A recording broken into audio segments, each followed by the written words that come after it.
Welcome to Hurrdat Sports Live. Congratulate our guys in Pro Day. Obviously exciting for them. We had 4 guys at the Combine, which we're proud of, but there's a lot of other guys I think are going to be really good pros, and so really good day for them. I want to obviously take this opportunity to congratulate Coach Manning, staff. One of the great things about being here is, you have great coaches that come out and support you. Coach Manning's at 6 a.m. match drills. He comes to practice. His staff's a great staff. Watching Ridge and Antrell and all the guys, Brock, just all the things they've done through the Big Tens and into this weekend was inspiring and really cool. My son called me yesterday and he's like, "Hey, I just saw Ridge love it." I was like, "Oh, where's he at?" He's like, "He's down in the academic area," So you forget when you watch them excel at that level. They're also students and they're great men, and proud to be associated with them. So that was really inspiring. With that, some questions you guys have. Good morning. Welcome into Hurrdat Sports Live, presented by Centris Federal Credit Union. That's DB. I'm Ravi. Lulla. DB. What's up, bud? What's up? Oh, you got any questions for Coach Rule?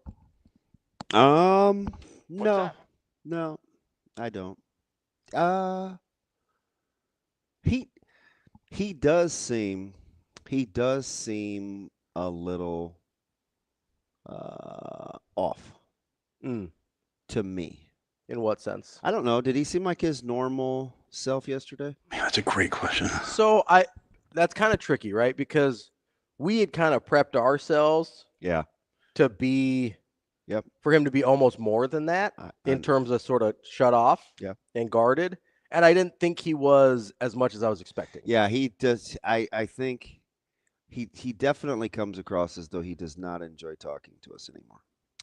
Yeah, and maybe it's just the day. I don't know. And it's the time of year. I think this is his favorite time of year. Sure, because it's like the very footballiest time of year. And he's got to teach. And I think he did say something that I thought was very interesting. And cue Amazing Daniel, because he'll say something like, "Oh, we analyze everything." He probably doesn't say it in that voice. He sings Probably it in not. that like smoky whiskey, guitar strumming, long hair, motorcycle riding voice. He got cracked on a run play. Whatever all that is. Where he was comparing the players knowing what's going on in the protocol and kind of not really skipping a beat versus so many new coaches. Yeah. And I think I go back to, and this was a hypothesis, because sometimes I know and I'll think through it out loud, but this is just like a theory where, because he likes to teach and coach so much, I imagine this offseason getting to know his coaches and instilling what he wants in year 3 with new guys is, I don't know, exhilarating may be too strong of a word, but I think like invigorating. Like I think he enjoys the challenge because he understands that this is a little less conventional than he's done some other year 3s. Sure. Right? He's done year 3s kind of with like the build, and this time, I mean, he had to swap out a good chunk of his staff. So that you have to have some anxiety. Sure. Yeah. You're like, hey, this formula that I knew that worked. He has to have some anxiety. It's a little different. So I think I hear a little bit of that, but I don't want to go all. So you know what I thought it was? Dr. Zhivago. I thought that he was the animal guy, right? Yeah. I don't like Dr. Phil. I just need a regular shrink. Fraser, he's definitely not regular. Let's go Gideon. Have you watched Shrinking on Apple TV? No, Profiler. Yeah. We're going Criminal Minds. Little psychological profiler. Gideon. Good old Mandy Patinkin. Yep. Panda Kankin. That's what I used to say. I don't think that's Between he and D'Onofrio. Vincent D'Onofrio. Okay, whatever. Are 2 guys that I have a really that you really like. That I just hammer their last names. So it's Patantakantian and D'Onofrio. Have you seen Princess Bride? Is that with Andre the Giant? Yeah. Incorrect. You haven't? No. Okay. Well, because he's in that one, but he looks very different. Yeah, I'm not sitting through that as a child. 30 years younger or whatever. Although, was I a child? Yes. Yeah, because it came out 80s. Yeah, I wasn't watching that. All right, fair enough. I didn't see it till I was in high school. That was like with Zorro and all that other stuff. Not a big Zorro guy? I like Zorro before it got brought to the cinema. Like, not cinema, because I'm watching it on television. Right. I meant like the movie screen. Yeah. That's cinema's movies as opposed to TV. Yeah. TV Zorro was fine. Yeah. You go with Zorro? He wasn't like I like the Not a Lone big Ranger. Antonio Banderas guy? No, actually, I'm not at all. Really? Yeah, I can't remember anything he did that I liked. I liked Catherine Zeta-Jones in that one. You know what? Defies my norm. Assassins was a good movie. I didn't sit through that. Was that with Sylvester Stallone? Yeah.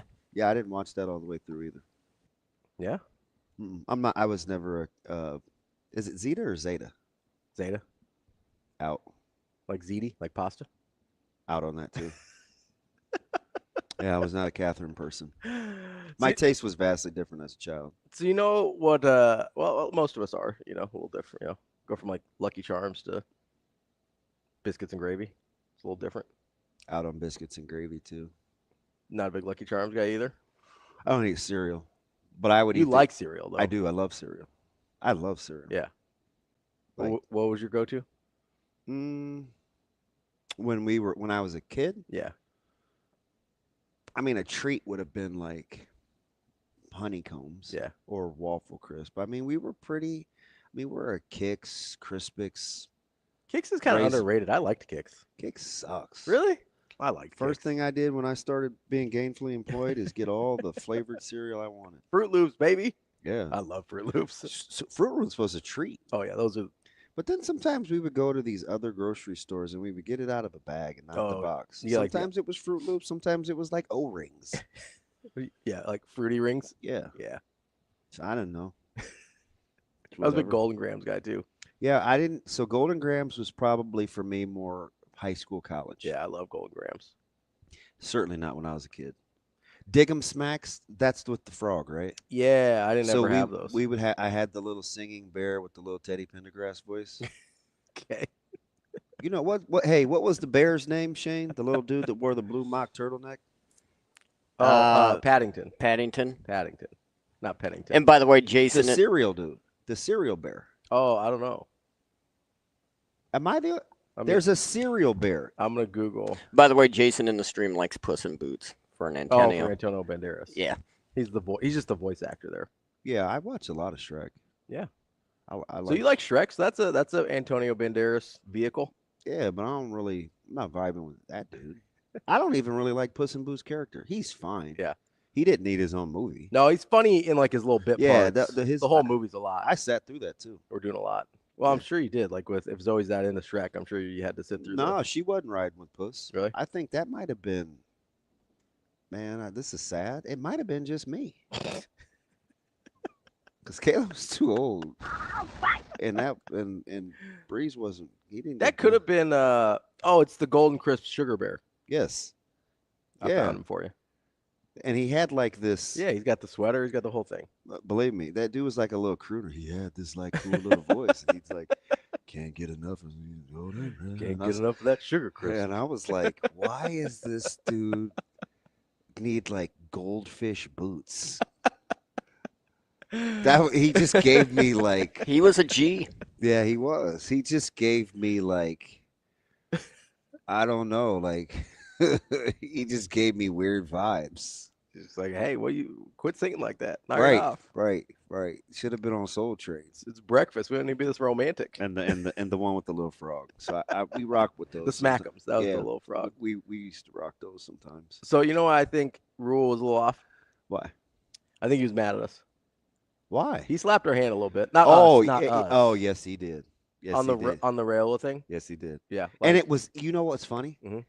And this is what I like when we don't get verification, but we just try to put clues together because it's easy to kind of text or pick up the phone and ask, but that doesn't lend itself to credibility, and it gets annoying, and eventually we're probably not going to be who he thinks we are. Yeah. Right. Individual free thinkers. But we walk through that exact scenario, and I even made fun of. Like, if he doesn't give away, what if he said 228? What if he said 240? Like, We went through. Yeah. How What if we he said 260 or 230? We took it. Yeah. I'm like, this is incredible because you brought it to my attention because I had moved on. Yeah, because you didn't realize people were doing and this. I was like, wait, what? Yeah, people made a big deal about it. And you're like, hey, we're going to take a break. And I come back to something that's kind of bugging me a little bit. And I was like, yeah. Huh? And I almost laid out the exact scenario that he said, right? Did he say disappointed? I don't remember if he said disappointed or frustrated, but he said he goes, some of you guys. Yeah. Like that was he might have said disappointed. I think he did. He was like, I was really disappointed with how that was handled. Because he and then he went into his own delivery. He goes, I pretty measured, like I know what I want to say. He said I'm pretty specific. He said I'm pretty specific in what I say. And we went through this whole scenario where we said, hey, like I don't know if he meant, I told you yesterday we were going to do this with him. Yeah. And I go, I don't know if and I feel like we're giving him the benefit of the doubt. Well, so he kind of told us yesterday, hey, I say things in a specific way for a specific reason. So take me at what I say. Right? So I think that sort of gives us permission to be pretty black and white with the things he tells us, right? Like that's how I took it is, hey, I specifically say things, like he said, I'm intentional about the way I say things, right? Yeah. So that kind of gives us permission to say, hey, if he says this is what he means. Now, I do think there's a disconnect here too. And we got this, I got into this in the stream a little bit yesterday. I don't think it actually made it on air. Islands in the stream. That is what we are. Sail away with me. No, anyway. We got into it in the stream a little bit yesterday where people will take something he says and assume it means something else, like with the 240, right? We assumed when he said he can't be a great quarterback or he knows he can't be a great quarterback at 240, that meant he weighed 240 pounds. That's not what he said. Yeah. He said Dylan knows he can't be a great quarterback at 240, which for a guy that comes from a stock of offensive linemen, I imagine being at a proper weight is something that's harder for him than somebody that comes from a bunch of string bean families, right? Like that's just like for some guys, it's hard to put on weight. What is in the string bean family? Mostly green beans. Other legumes? Yeah, like legumes. Uruguay. But somebody brought up like how last year he goes, oh, well, he talked about how good the roster was last year. It's like, okay, good roster. You like this team. Doesn't always equate to wins the way you want it to, right? What did we talk about yesterday? How this team probably underachieved a little bit. Probably should have had 8 or 9 wins. Yeah. That's a good roster. That was Mike J, right? Yeah, Mike said and then we kind of ran with it a little bit, talking about the field goal kicking versus the converting in red zones, right? Yeah, which, by the way, I'm literally talking about another 2.8 points in the red zone. Yeah, we said somewhere between 2.5 and 3, right? 2.8, right on the money. Yeah. And that turns you into a 9-win team or an 8-win team? And I didn't go full-fledged nerd because I showed you Zoe just filling up the Tupperware bowl with dirty Kleenex. Yeah. It was. What did I say to you? Ugh. It's really testing the love of my own child. I mean, really took me there. I'm like, God, I love you and you're a cutie pie, but this is just gross. Gross. Yeah. But I hung in there like a champ. Believe me. Well, fudge. If I was the mom, I would be getting flowers. But if I'm the dad, it's like, well, that's what you're supposed to do. Anyway, it just went down the rabbit hole of watching some of these games and some of these drives, and it's not near as bad as year one, but I allowed year one would drive you crazy. But I was allowing myself to just say, man, just get points here. Yep, just get points right here. Any points at all, and you're good. Yeah. And it was just like they just couldn't do it. Couldn't do it. Couldn't trust themselves to but even attempt. You know what was spot on though? That I was like, damn. Of all the back and forth yesterday, a salient point. The field goals they didn't attempt due to lack of confidence. Yeah. And I wonder. I can't prove it, even though I'm right there real time. I can't prove it, but I wonder how it changed the play calling. Oh, I'm sure it did. It had to. You can see it. But it's like, it's fourth and 11, and you're on the 38-yard line. Yeah, you can't attempt a 55-yarder. Or the 34-yard line. Yeah. And you saw it on third down too, right? Because they get to, let's say, 3rd and 7. Normally, you're like, hey, this is a passing down. We're at the 30-yard line. We can attempt a 47-yard field goal. Not a big deal, right? But on 3rd and 7, now all of a sudden they're running to try and pick up 3 yards to make it 4th and manageable because they don't want to be in a 4th and 7. And then they get stuffed on 3rd down, and now it's 4th and 8 from the 31. And you're or just simply you make the field goal late in Iowa City. Yeah, we're not having these conversations. It's just like, but anyway, so when I'm listening to him, I don't know. I think I'm like, let's get him out of here, right? Just get your, because it was kind of long. About 20 minutes, 22 minutes. Which I thought that was long. I mean, for him in context, like he'll go 40 sometimes. Well, right? He has something to talk about. Sure. We don't know anything. No, we don't, but there is, there was Pro Day. He talked about Pro Day for a little bit. Like there was some things to talk about. I thought 20 was about what I was expecting, honestly. All right. Well, it was Ravi here for being smarter than his partner. Well, I wouldn't say that, but sometimes I get it right. It's usually just blindfolded, thrown at a dartboard, but every once in a while. That's all of us. But no, I thought I did think it was interesting, his tone, and I thought it was very telling that he went back and got the Raiola weight comment. Yeah, it was because you could tell it was sitting with him. And did he get us again? Maybe. That was the big one. That was definitely the big one. Yeah. And it seemed like I'm sure it wasn't because we know Mitch well enough, and we'll talk to him later today. It almost seemed like it was a planted question of like he wanted to talk about this. I'm sure he would have found a way to talk about what he wanted to no matter what. And again, I'm pretty sure Mitch would never do this. But the fact that he's like, hey, I noticed Dylan looking like he started making progress towards some of these fitness goals that we've been talking about here. Well, we'll ask him. Yeah. Yeah. Like, I don't think he's a guy that would like plan a question. But then again, it doesn't seem like that's the first thing that Mitch would say either. Yeah, maybe. I don't know. Of all the things, although maybe they just saw him in passing. Although when we talked to Mitch right after this, he did sort of ask us. He's like, I don't really know if that's what he meant. I don't know if you remember that. Yeah, we did have a good. Yeah, I like that. That was a good segment from. That was a good. So it sort of felt organic to me that we, because he was already thinking about it in a way sort of differently than a lot of people were talking about it. And for context, remember, Mitch has, I think, some unique insights to the family, right? Oh, I mean, sure. he went there and did the piece. Yeah. So there's a different level of connection there. Yeah. Which I can, you appreciate. That's fair. I did like the fact I took no victory laps. Mm-hmm.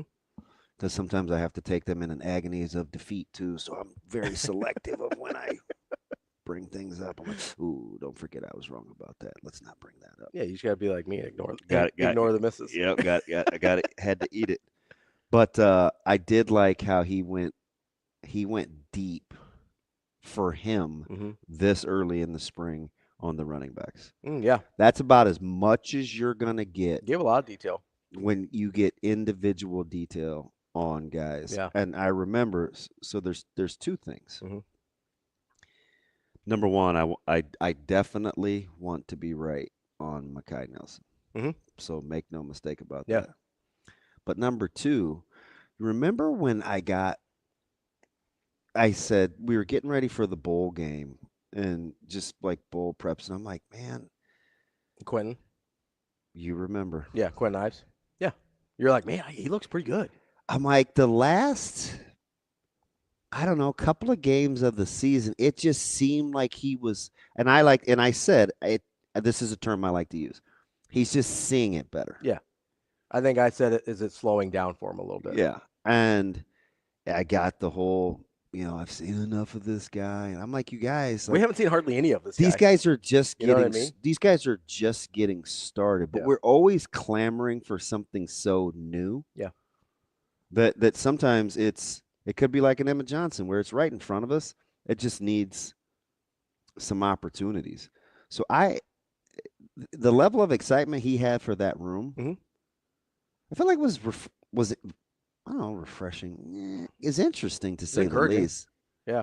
The other thing that he just doesn't get like that. The other thing that I thought was interesting was didn't really push back on EJ as the one. No. Because that was the context of the question. Yeah. And usually he'll be like, well, I mean, we got a lot of good guys in that room or whatever. Didn't really push back on EJ as the one. Yeah. And I can't remember. Was that BC's question?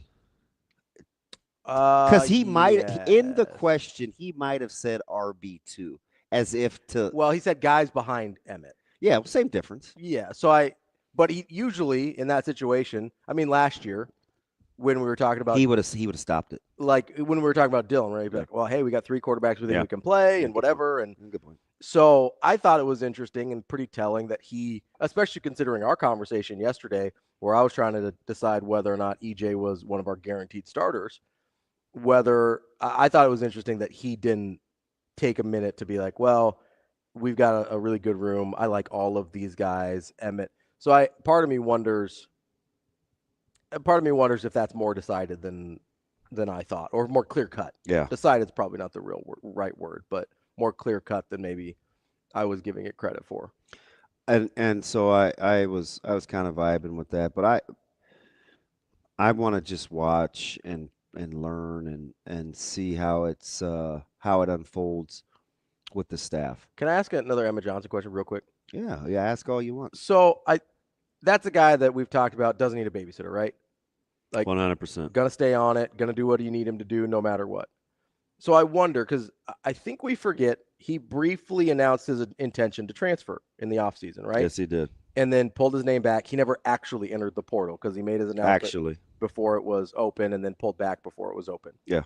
So I do wonder, for a guy that doesn't need a babysitter, if that's a guy, I don't want to say guarantees, but if that's a guy you can give some assurances to, where you can say, hey, you're going to get your opportunity. I can promise you that. Like, keep doing the things we need you to do.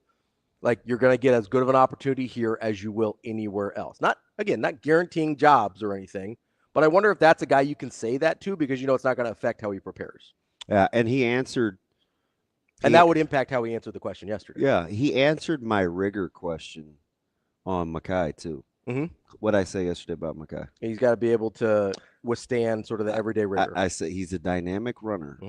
And if he can handle the day-to-day rigor, color me curious. Could be really good. And he said, did he say fiercely competitive? Yeah, I think so. And I'm just saying, I know you're reading it. For an ultra competitive guy like Coach Rule to say a guy is fiercely competitive, yeah, he's competitive. Well, it's the same thing we saw with Fedoni, right? He made a similar comment about Fedoni last year, 2 years ago, where he's like, hey, like he reminds me a lot of me. He's a fiercely competitive guy. I think he may have actually said fiercely competitive about Fedoni as well. Yeah. Like, so that I do think that is sort of an extra compliment coming from Rule, who kind of stays on it a little bit. I just looked at the new guys, and there aren't. I think we overdid it a little, but we've kind of been saying that with the transfer, and I think we're trying to paint this narrative that he's not into development. Yeah. So we've been on this for a couple months, but I do think there's significantly more new staff than there are new players, percentage-wise, certainly. So it's like, yeah, even volume. What do they got? 16 new guys? I bet you they have 16 new staff. Plus freshmen. You know? Yeah, I mean, if you want to talk about staff as a whole, you're probably right. You're probably right. And in terms of people. And I'm just saying that's not easy when you got to hit the ground running and be on the same page. And remember, half those guys are recruiting. Yeah, so they're not all in the office very often at the same time. So you need some time. And I would guess, I don't know, like the in and outs of how he wants to do work, but he had to give him a little time off. At some point, you would think. Right? Maybe like an afternoon. Hey, guys. It's like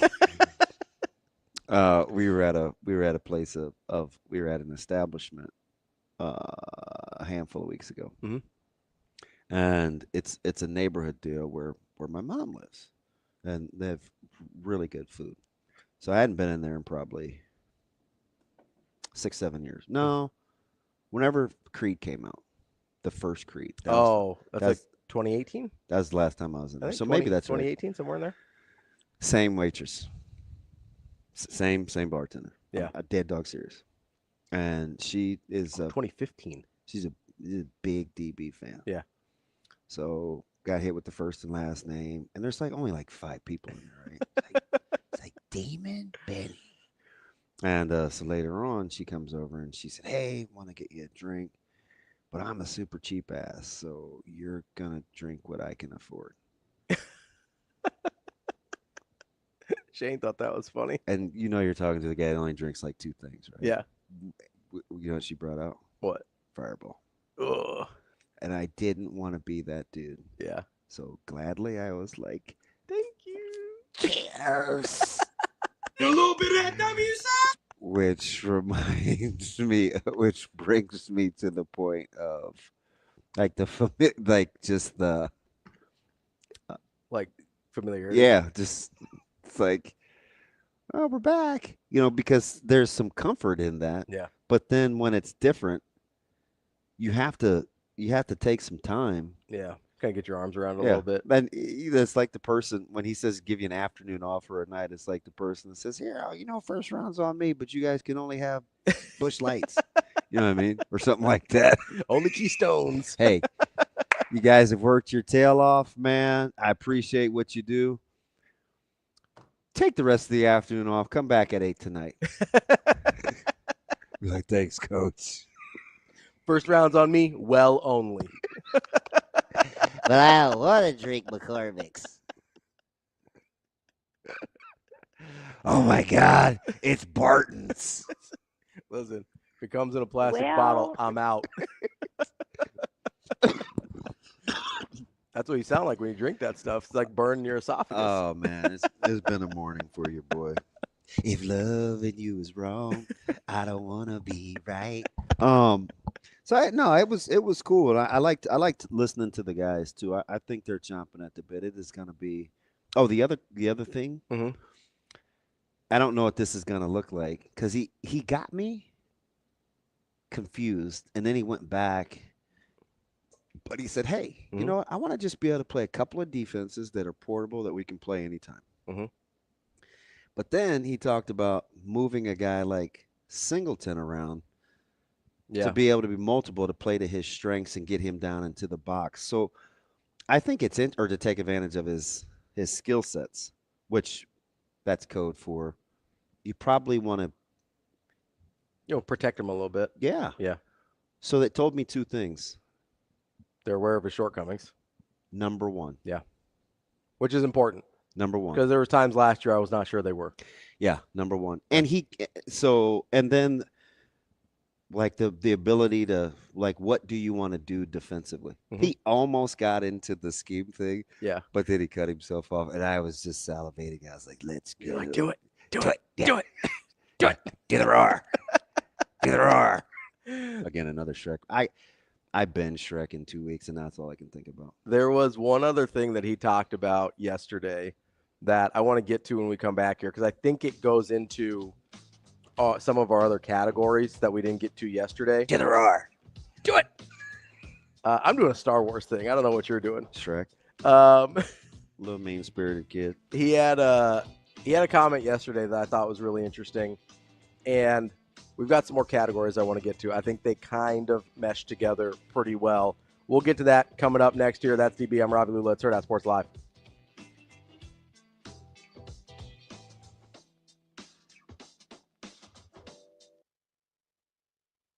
We'll talk about your position for a second. We had 4 guys run routes today: Jamal Banks, Isaiah Nair, Ramir Johnson, and Thomas Fedoni. Right.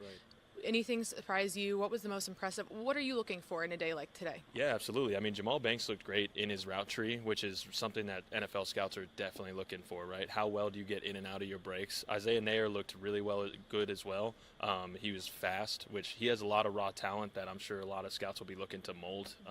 Thomas Fedoni has really impressed, I think, throughout just these past couple months with his Senior Bowl performance and then Combine as well. So I think days like today, guys come out and have to show their quick twitch a little bit and prove that they can get open and look, it's more of pass the eye test than it is really raw physical talent. Yeah.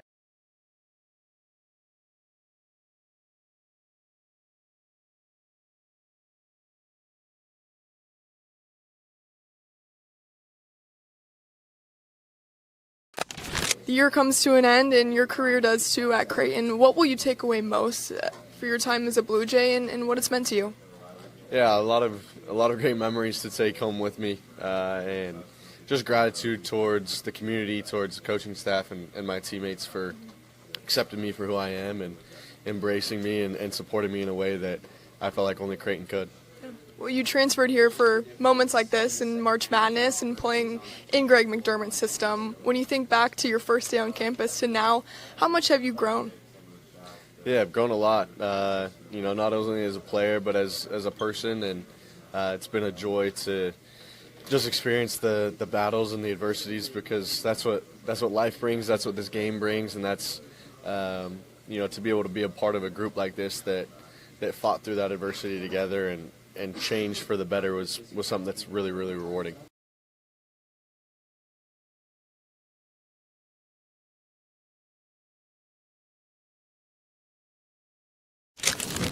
For the 2025 NEB Preps Basketball Awards, it's our Coach of the Year, Papillion La Vista South, Joel Heiser. And Coach, first off, congratulations. Well-deserved and great honor, especially for a first-time champion for Papillion La Vista South. Just walk me through that moment when you found out and kind of heard your name go through. Did you have an idea that you might be winning it, or how did the emotions kind of roll through? Oh, absolutely not. I mean, I've said it many times now. I'm so thankful because I have been just blessed with the best staff.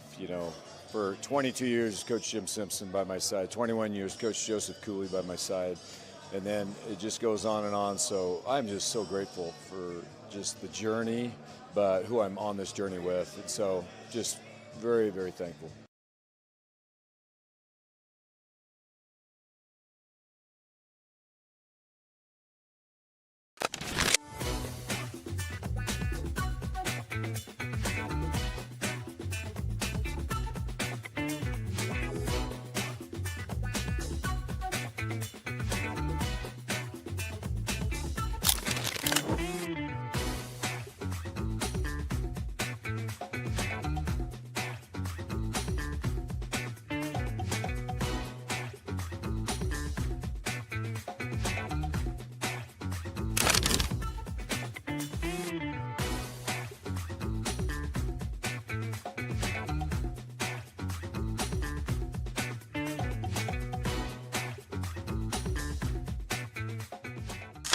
We've got some exciting news here to elevate your March to the next level. Introducing Menu Madness here at Hurrdat Sports. This isn't just any tournament. This is a bracket featuring 16 of our most popular food items, and you decide the winner each week when your favorite items go head-to-head. And here's the best part. When you vote, you're automatically signed up for our free loyalty program. So what are you waiting for? Head over to Hurrdat Sports Bar to watch your favorite team, the biggest games, and get those votes in for your favorite menu item today.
You're listening to Hurrdat Sports Live.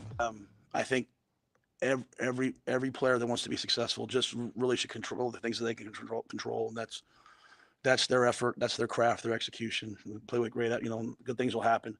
I tell the coaches, I really believe in letting players prove us right.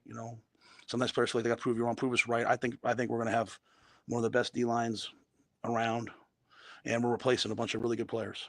But we got a bunch of really good players, and it's sometimes more fun to look at it like, oh, we lost this guy, but we're bringing in this guy to replace him. but there's a reason why I recruited those guys 2 years ago. You know what I mean? So that they could have time in the weight room. I was sitting out there with Jay Foreman at practice, and he was talking about some of the guys' bodies on the O-line. He's like, look at Preston, look at Bricks, look at like those guys were big recruits. We beat a lot of good people on, and they're just patiently waiting their turn. And that to me is our secret sauce here at Nebraska. Is like we have a training table, a commitment to nutrition, we have a commitment to sports science, recovery, and the weight room that allows players to get developed. And so I'm expecting Riley to go out there and be a great player. I'm expecting Keona, I'm expecting Elijah, I'm expecting, Cam, I'm expecting all those guys. They've been in the program for a couple of years. Elijah Judy got here, he was 270 some. He's now 300 pounds, right? It's his time, and they'll be great. So. Welcome back, Hurrdat Sports Live. That's DB. I'm Ravi Lulla here at Hurrdat Sports Bar and Grill, reminding you to fasten that seatbelt as you're on your way to work this morning. It prevents injuries and saves lives, but only when worn properly. Make it click. This message from the NDOT Highway Safety Office. DB, he was talking about Riley Van Poppel, defensive line there, and he brought up, I think it was a little bit later in that answer, how Riley kind of had waited his turn and waited for when it made sense for him to contribute. And he said the same thing about a couple of guys on the offensive line. And that reminded me about some of the categories we had gone through with this Husker football team that we wanted to kind of get to. And it really reminded me most of all of the now or never category. Because I think there's a group of guys that we look at and we go, and he said one of their names there, or it kind of be like, hey, kind of got to go now. If you say this guy, it's awful early. The guy that I'm talking about right now, I don't think it's early on. It's not Cam Lenhart, is it? No. He said Van Poppel, Cam, Keona, Judy. Yeah. I think most people have Judy penciled in as a starter. Right. I do too. But that's what's throwing me. That's why it means now or never. Like he needs to be starter good this year. He would be a heck of a story too, because he would be one of those guys that would be a beautiful testament to development. Mm-hmm. Because came on, we were super excited. Came in highly touted out of Texas. Then it kind of was a little quiet. Mm-hmm. Didn't hear much about him. Didn't he just kind of like splashed him in? Yeah. Little spurts. I was like, oh, did Judy jump a couple of these guys? Mm-hmm. And then it would just like disappear. And then last year it's like he was back. He came on a little bit. And so he would be a good testament to development. He would. That's one of those stories, though, we know nothing about. It could be. So with guys like, this is what I think happens. I'm glad you didn't ask me. I'm always curious. We never know what's going on with the day-to-day. Mm-hmm. And when I tell you that rigor and day-to-day grimy grinds are a real thing, we think we know, but we don't know. Because to repetitively do something every single day, it's hard. Is hard. Yeah. Much harder than playing on Saturdays. We struggle with it as adults. Yeah. Imagine these guys coming out of such different environments and expectations, all having to do the same thing every day. And for a lot of these guys, having to do something they've never done before. It's hard. Right? And so I think, you may be fantastic in your workout. You may string 3 of them together. Somebody gets on you with academics, or your girlfriend isn't acting right, or something's wrong with your parents back home, whatever. You stayed on the game too late because you wanted to pull a Snickers and get away for a while. Is that Snickers? Yeah, want to get away? No, it's Southwest. It's whatever. Terrible analogy. Killed my own vibe. But and sometimes it's just your own mental emotions. If I just take myself for instance, right? Getting going this morning was different than it was getting going yesterday, or the day before, right? I needed I just had to go through a different mental preparation, and I'm 50. right? So I have different tools that I can draw on. Okay, today feels like I could feel this coming on. I know what I need here, just through experience, right? Trial, error, a little failure, a little success, whatever. When at that age, with so many moving parts, you're trying to figure it out. You know, I watched over the weekend. You know, Caleb, look at the finalized schedule and map out the days. Okay, today's 5:45 a.m. to 7:15 p.m. class here and this, and then on Wednesday it's here, and he's at the table, and of course I'm not involved in the conversation. I'm just with it earshot. It's okay, so Wednesday I can do this because I have this. Oh, like the ability to do that and to have to do that. I'm looking at him like, fudge, man, this dude's only 19. Like, there's no way, right? And I go back and I think, what did I have to do? What's harder now? I think it's harder now to be a student athlete. Yeah, there's more stuff. It's significantly harder now. There's more stuff. If we got,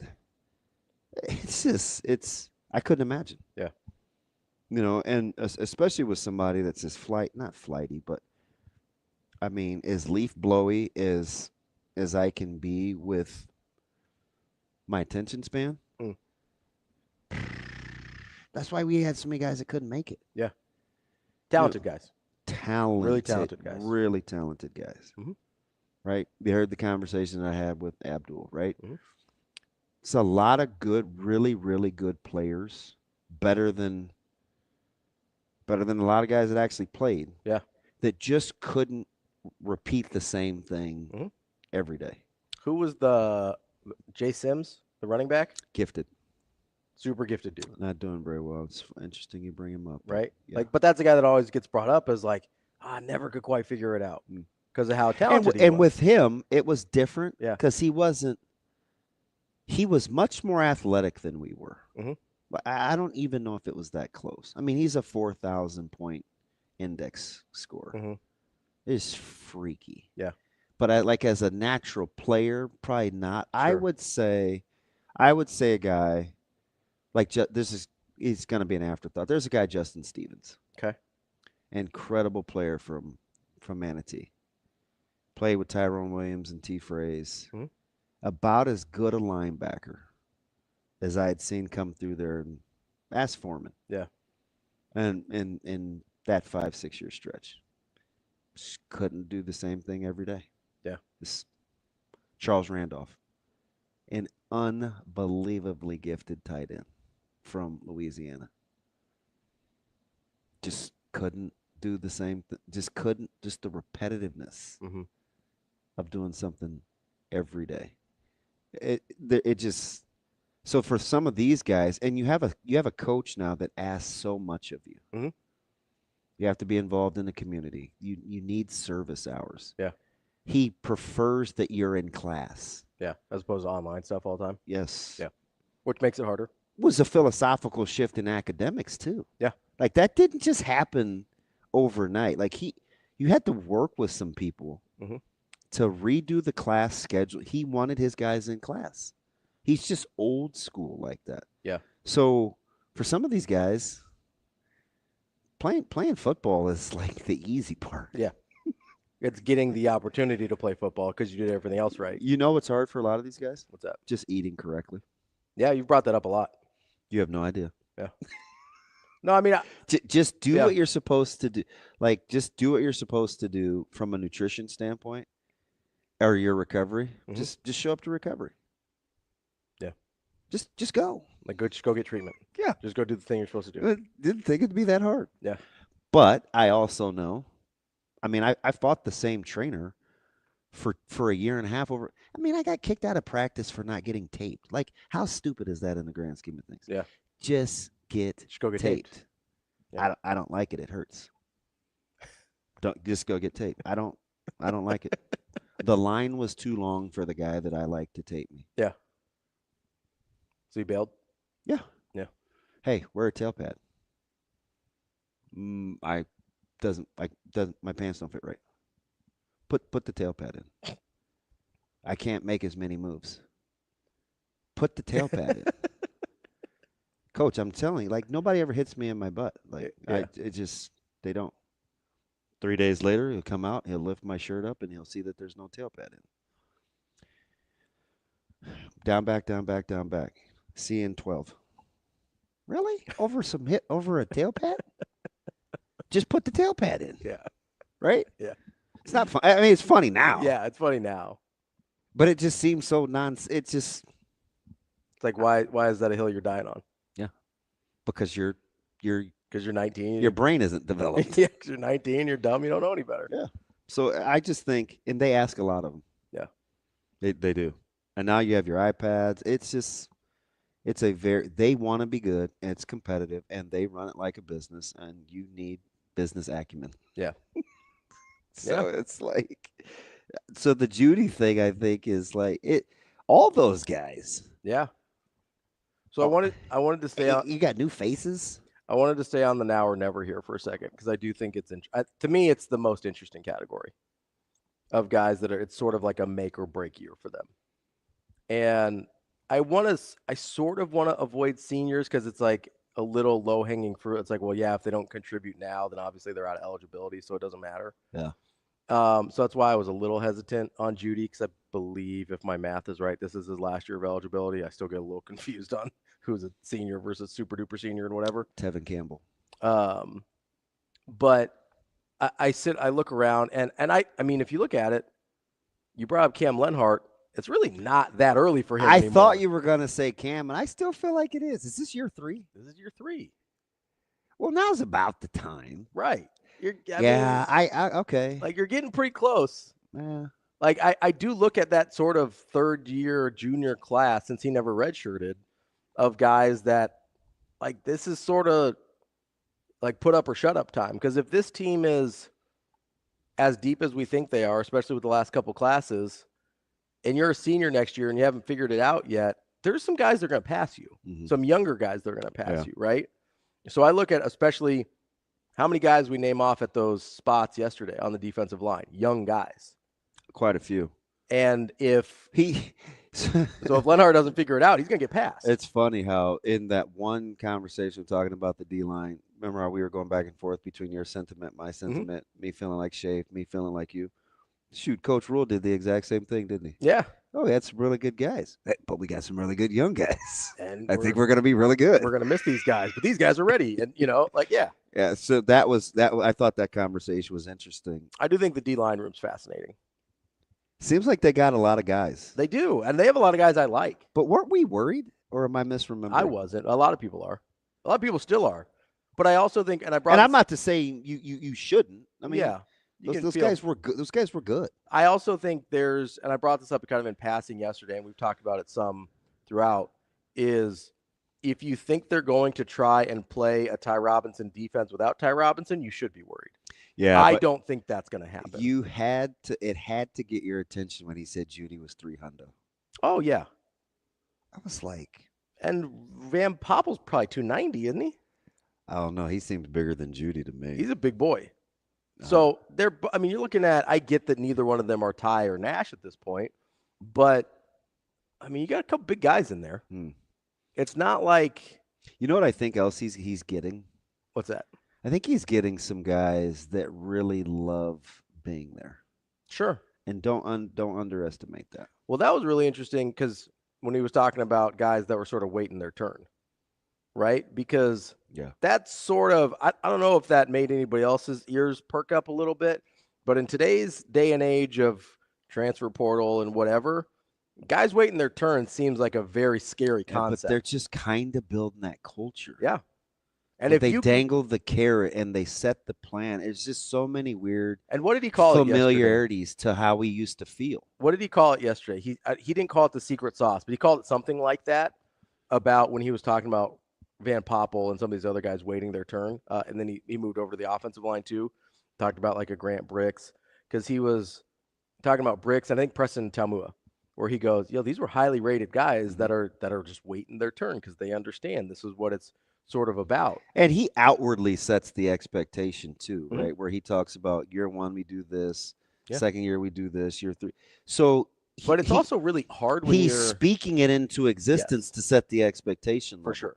because it minimizes the panic. If you look around in year 1.5, you're like, why aren't I playing? And why aren't I blank? And then you can go back and say, that's why I like, that's exactly what I mean when I say common language builds in accountability. Sure. Because You you're can like, hey, talk- we told you exactly what You this can was gonna talk be. shorthand and everybody gets it.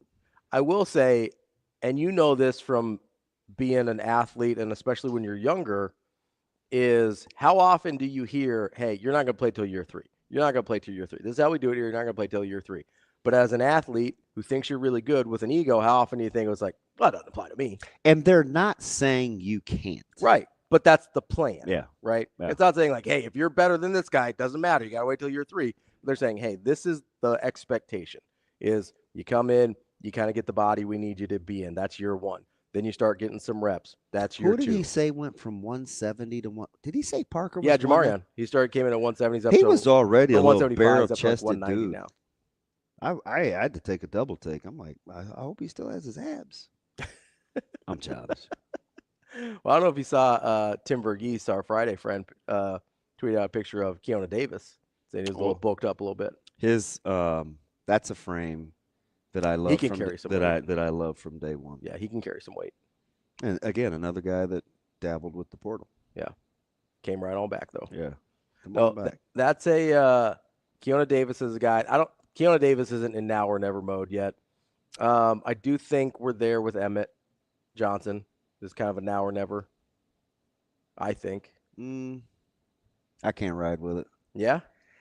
Is there anybody that you're like, hey, like it's go time. We got to go. Yeah, there is. I think, and for different reasons. Sure. I would probably put Buford in that class. Okay. I think Singleton's in I think that there's class. a lot of people in the secondary because there's so many people chasing him. I think Singleton's in that class. Yeah. I think Javen Wright is in that class. Okay. I mean, because this is what he came back for. And there is, for him, not to go all corny Rocky, but there is no tomorrow. Yeah. Are there young guys? Because you're right. The older guys, it's low-hanging fruit, Yeah. right? It's like, I feel like you have to be No like at kidding, least a DB. junior. oh boy, who would I paint in that?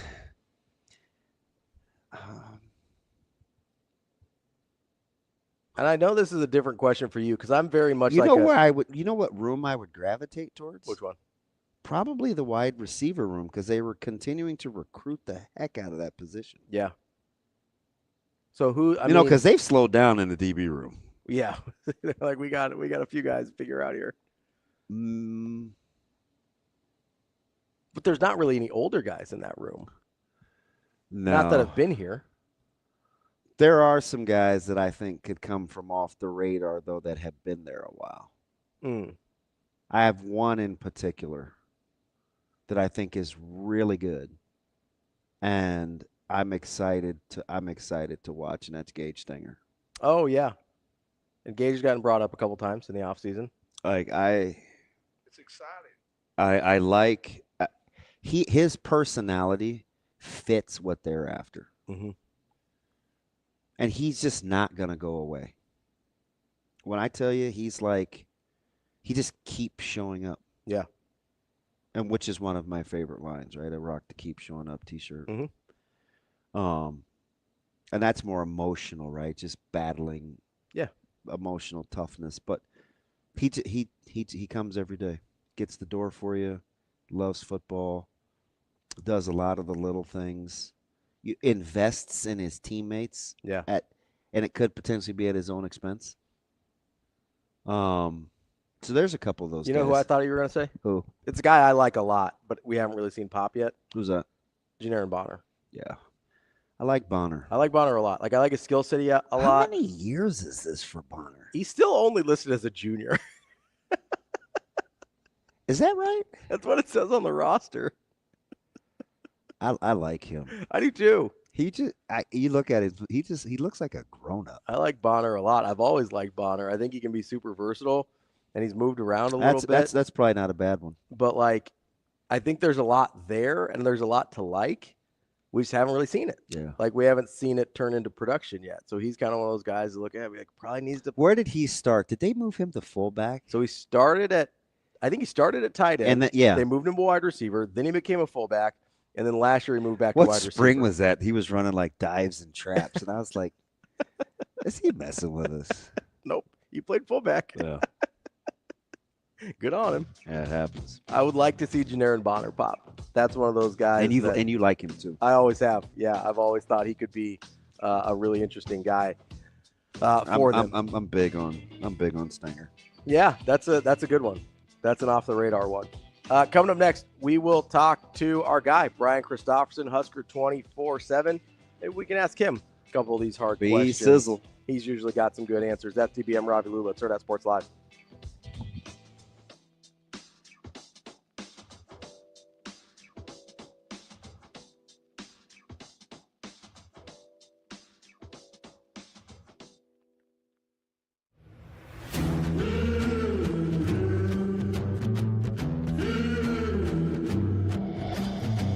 The Mizuno and Oklahoma State softball story is a story of growth and success. After getting to visit the team this fall and watching practice and talking with Coach G, I am confident in this team this year. The best you is really dang good.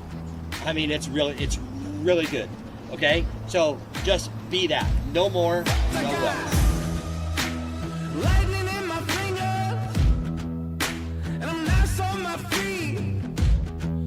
Heavyweight big swinger, got you saying double while the counting to three. Mizuno and Oklahoma State softball are built for big moments. Brace yourself.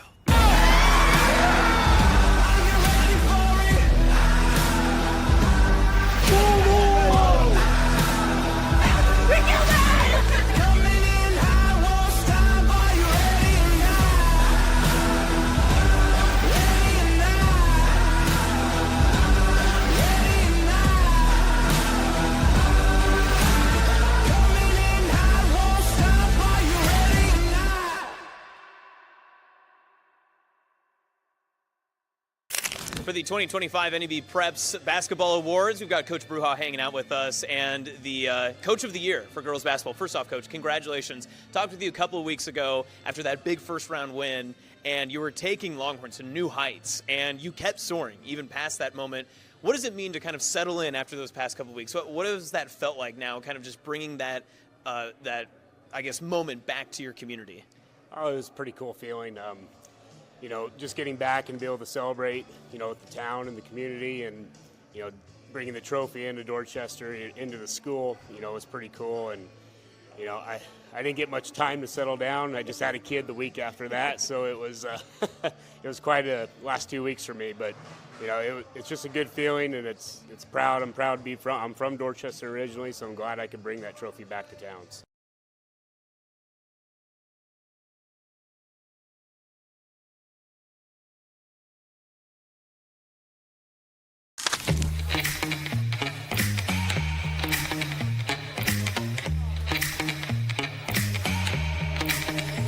Give me that cheddar, we getting Rico. Big money rolls like burritos. Give me that hot sauce, no pico. Give me that.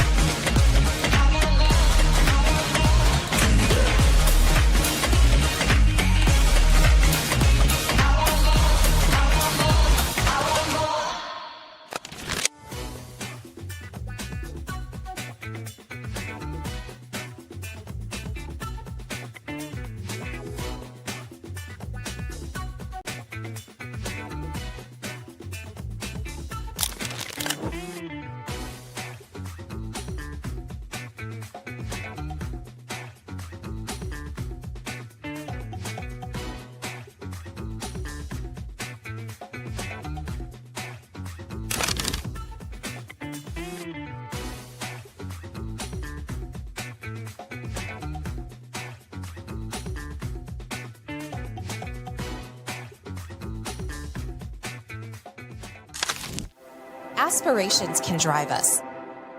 Sometimes a simple gesture is what fuels the pursuit of a dream. When it's time to make your dream a reality, we are here to help.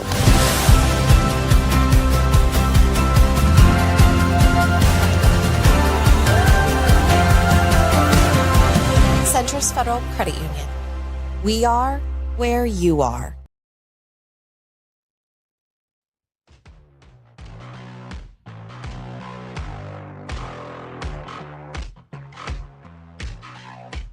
Welcome to Hurrdat Sports Live. The guys, as I told them, there is no depth chart right now. There is no, oh, this is your role. It's not the coach's job right now to figure out who's going to play and who's not going to play. It's our job to figure out who can play. It's a big difference. I'll say that one more time. Job's not to figure out who is going to play. It's really who can play. And you're trying to teach guys and see what they can do. And so asking our players to just focus on their effort and their execution. We're trying to set a standard for those things the first 2 days in football. So I think it's been really good. We went 1 day inside, 1 day outside. Obviously we're practice fields are torn up right now. So there's some limitations, but we're blessed with elite facilities and we're able to get out there and get some work in.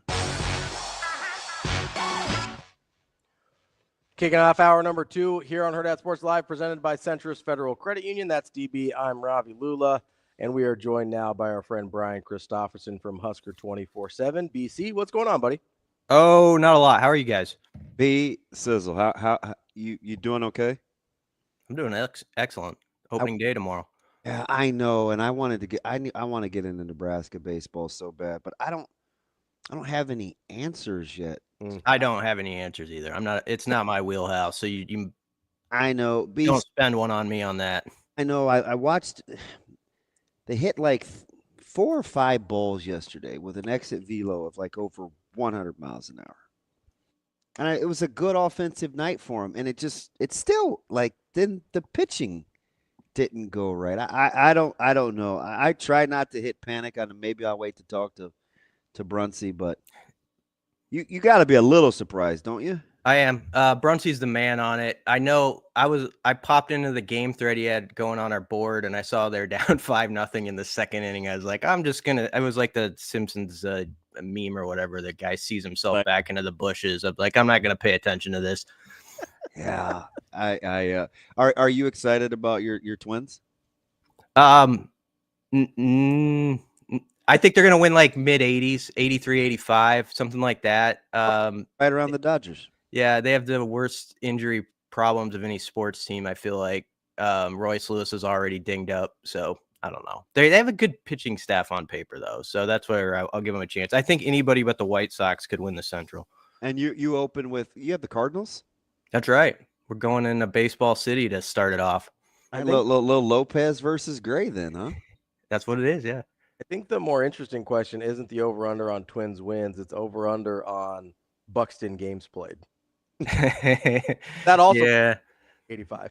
I've hammered on Buxton on this show too much, so I'm gonna just be positive and hope that he has that year where he's out there for 120 or something like that. I'm not counting on it, but let's give him a shot, because I've been on here before and called him Mr. Glass and all that stuff. So let's not throw that into the air right now. There's some great. We were supposed to get a baseball guy this week. It probably got away from us, if I'm guessing, because I'm kind of squirrely. But there's some great matchups. You got Tigers and the Dodgers. You have Guardians and the Royals. I think there's Braves, Padres. And who do the Mets have? Do the Mets have Houston? It might be the Mets and there's some good ones. BC. And, of course, let's throw in your Mets, Houston. Of course, the Twins Cardinals at 87 World Series rematch. And Brewers have the Yankees. If the Brewers are even remotely close to what they did a year ago, color me crazy, especially when you have an owner during all those spending discussions with the Dodgers that said, hey, you know what? We're built for the regular season. I don't know what we're going to be able to do in the post. That's it. I'm like, wow, if I was in the Brewers. They need to do it for Euchre. Exactly. Euchre and Lane Grindle. Let's go, Brewers. Yeah, go Lane. All right, BC. So were you more surprised that he went in depth with the running backs? Kind of it was solicited, but a little unsolicited with the adjectives, or the D line going back and kind of showing a new level of excitement after a couple of weeks ago talking about what they had lost, and were we appreciative enough? Probably the running backs, but it makes sense to me why he would say that. One, he, I think, believes it, but also it's good for those guys to hear that. I think too, like in a setting like that the head coach believes that guys are right here in this room that can produce, because there is going to be that outside conversation when people are like, well, what could they still get out there? And I'm one of them. And then you're like, well, maybe a running back, I don't know, D lineman. You throw that out there, and that's sort of the conversation that spins in the wind. So I think it's useful for that room when the head man like resets that conversation a bit. Is like, no, I still believe in Quinton Ives, just like I've said like 4 or 5 times up here. Mekhi Nelson, by the way, almost played last year, and he listed off reasons they're really impressed with him. I know you are too, Damon, that you saw some things in him to like. And then obviously you got the young guys, and it sounds like Jamarian Parker going from like 175 to 190, in his first couple months has really taken nutrition and strength and all that. And Connor Booth is, one of the best athletes in the class. So I like that he bolstered belief in that group going into spring, and we'll see how it goes. He said right now that it's not a position where I think we have to make a move or anything. We've got the guys basically.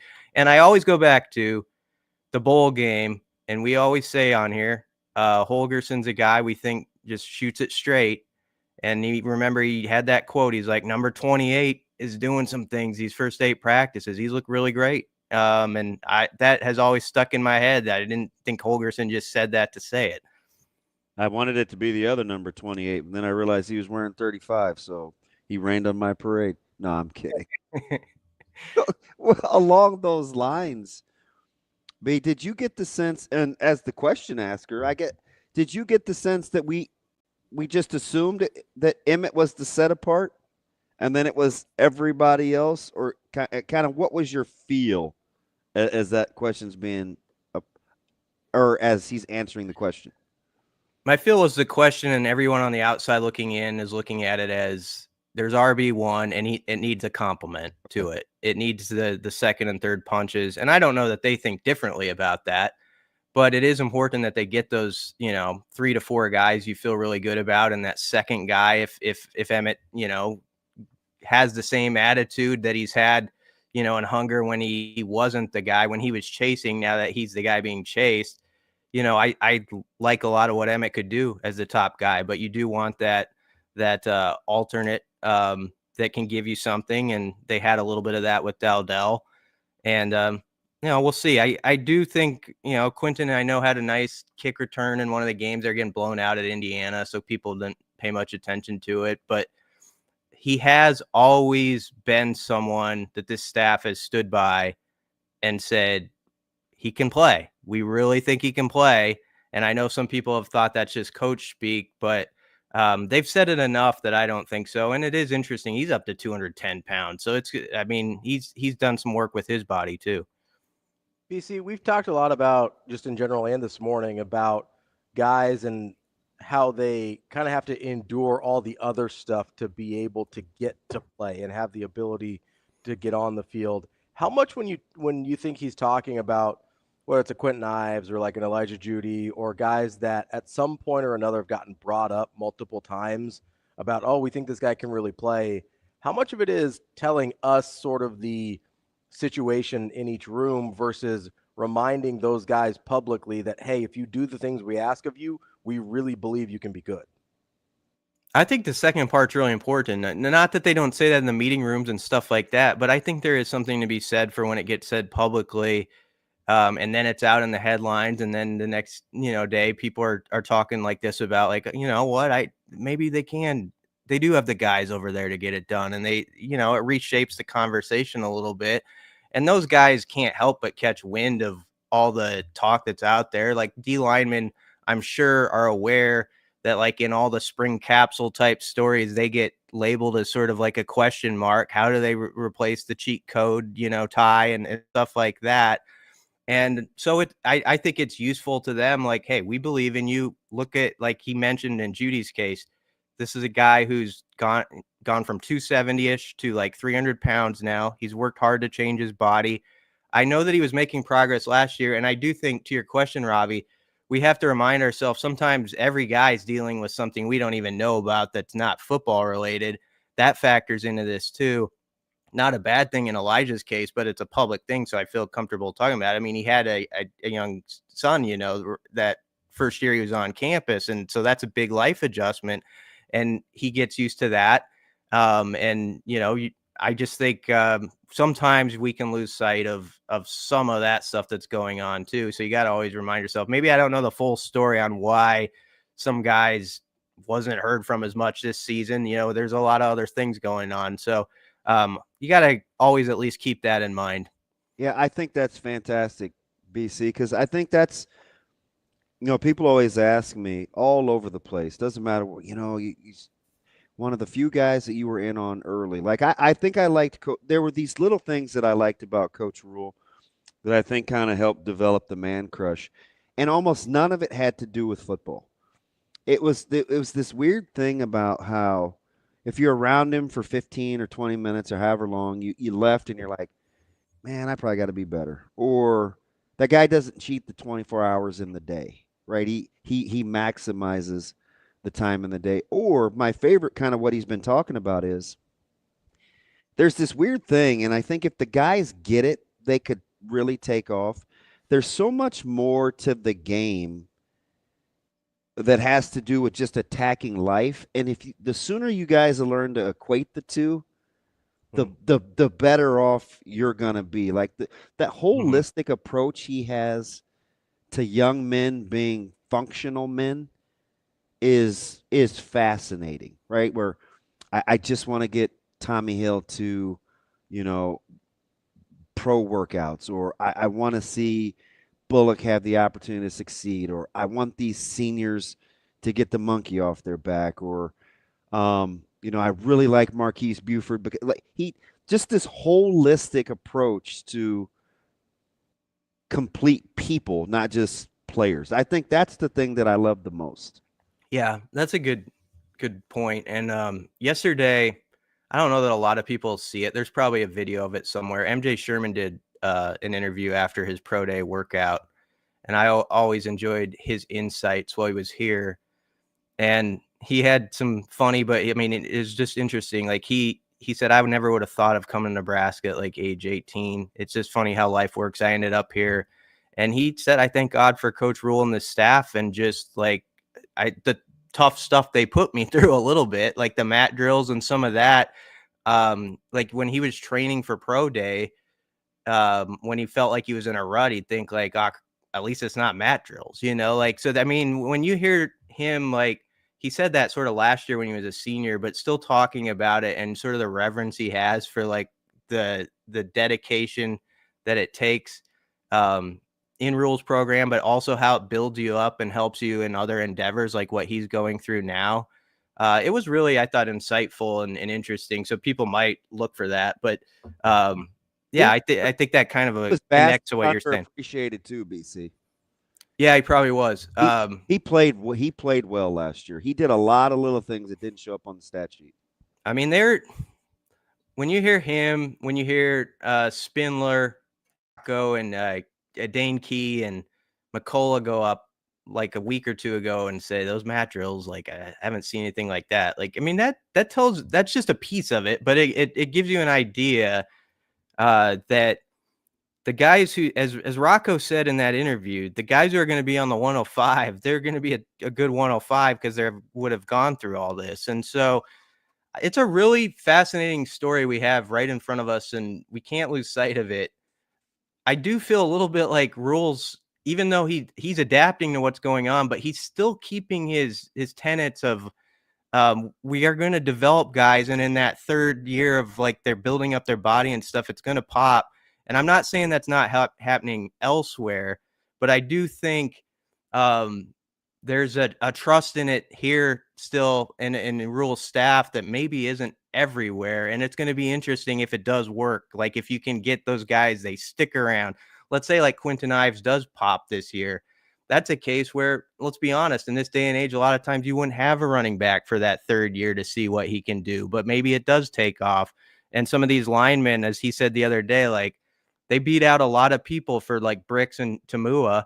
you just got to keep building them and hope those guys have patience with it, because they can still be something really impressive in this program. And so I'm just kind of intrigued by they're adapting, but yet it's still that building development process that's key to everything.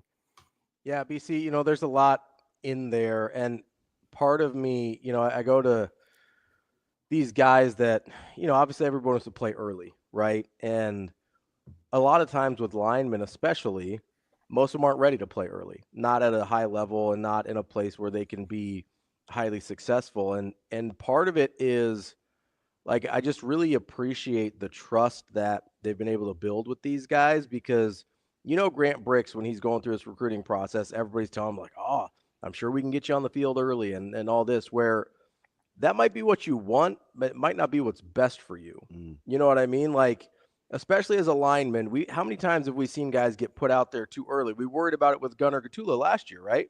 Where you go, hey, are we putting him in a position to be successful with putting him out there probably a year before they wanted to? Like, when you see things like that work out, how much do you think that impacts younger classes building that trust in the coaching staff?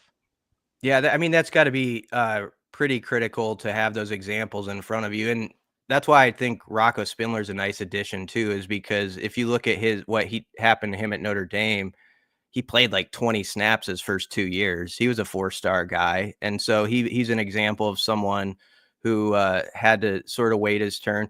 But with this too, there are those guys, they show willingness too. Like if we think that you have bumped ahead of somebody, or at least into a position where we can play you, like Willis McGahee last year played and Keona Davis played, and that we're talking D-line type there, but they have shown that part too. Like they will get some young guys on the field, but to your point, I do think it is really important, probably an underrated aspect, to have a few examples in front of you. Look, this guy didn't get it right away.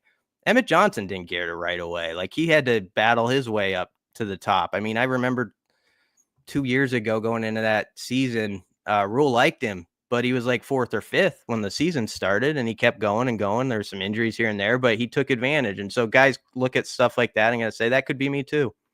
I thought was interesting, kind of going back to Coach Rule and this evolution as like the overseer.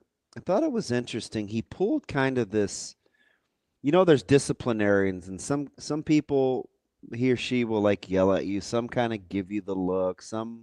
Everybody kind of has different styles. Yesterday was the first time there was kind of this, I don't know if admonish is the word, the whole Dylan thing with the question, and he didn't like how some of the media handled it. It was a new wrinkle for me to watch him show disappointment without really going into chastising or kind of being as condescending. And I felt like it was still equally as powerful. Like it forced us to think, like, man, did we need to do better? Like that hurt him a little bit, because that was the demeanor that he kind of showed, is that it hurt him a little bit. It was like the dad, like, I'm not mad, I'm just disappointed. Yeah, I thought it was powerful, and it was kind of it was new for him. Yeah. A little bit of that. I don't know. I don't see everything that's out there that got put out, so I don't know how everybody presented it. I remember going on your show the morning after that, and you mentioned it was a topic, and I didn't even actually think of it that way at the time. So I didn't know it had traveled as much as it did, or it was like a big discussion point. I guess I had my head in the sand on that one, but I thought the same thing. He brought it up to me, and I was like, no. And then we went through. He wasn't. Here's the thing. The reason I guess I didn't think of it on the spot was he had been on the McAfee show at the Combine, and he had used the same numbers just as an example. Like, you can't do it at 240. So I just took it as like he's just using those numbers. Like, this is the example, of. But anyway, yeah, I think there was some of that. And also, the key part within that probably was him saying, I basically think about everything I say up here to a degree, like there's a reason it's said a certain way, and I wouldn't have put it that way. So Yeah, it's something to think about, and I'm always processing that with I try to he's an interesting coach to cover because his thoughts, and this is a compliment to him, are so long sometimes. Like, you do a disservice actually if you cut up his quotes and then you sort of have your segues in there. You almost like have to let quotes go for a while to let the whole thought play out. So that's just an interesting dynamic of covering them too.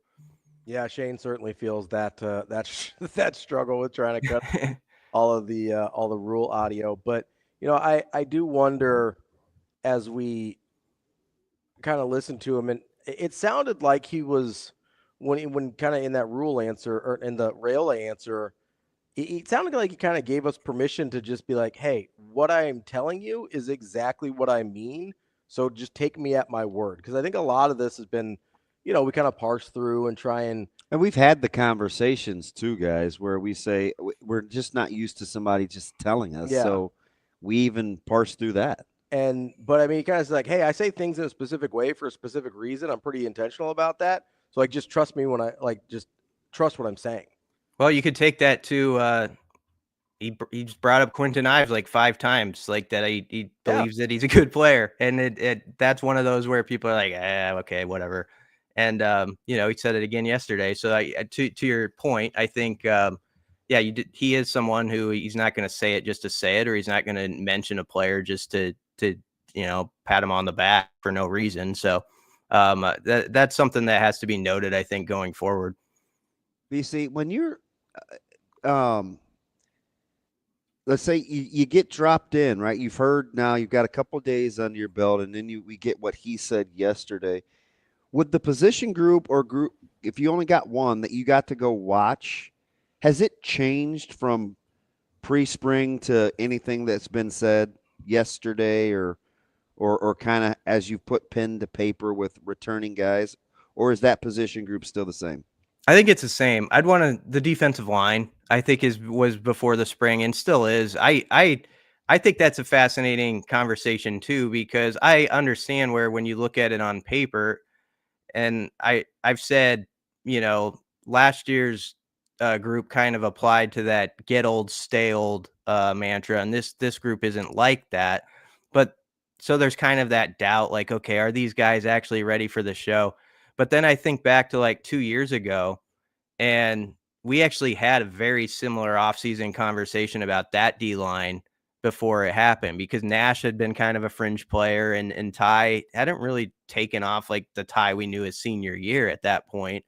And so there were doubts, and there was some worries about like some guys that people can't even remember their names that like went in the portal that offseason. People forget about.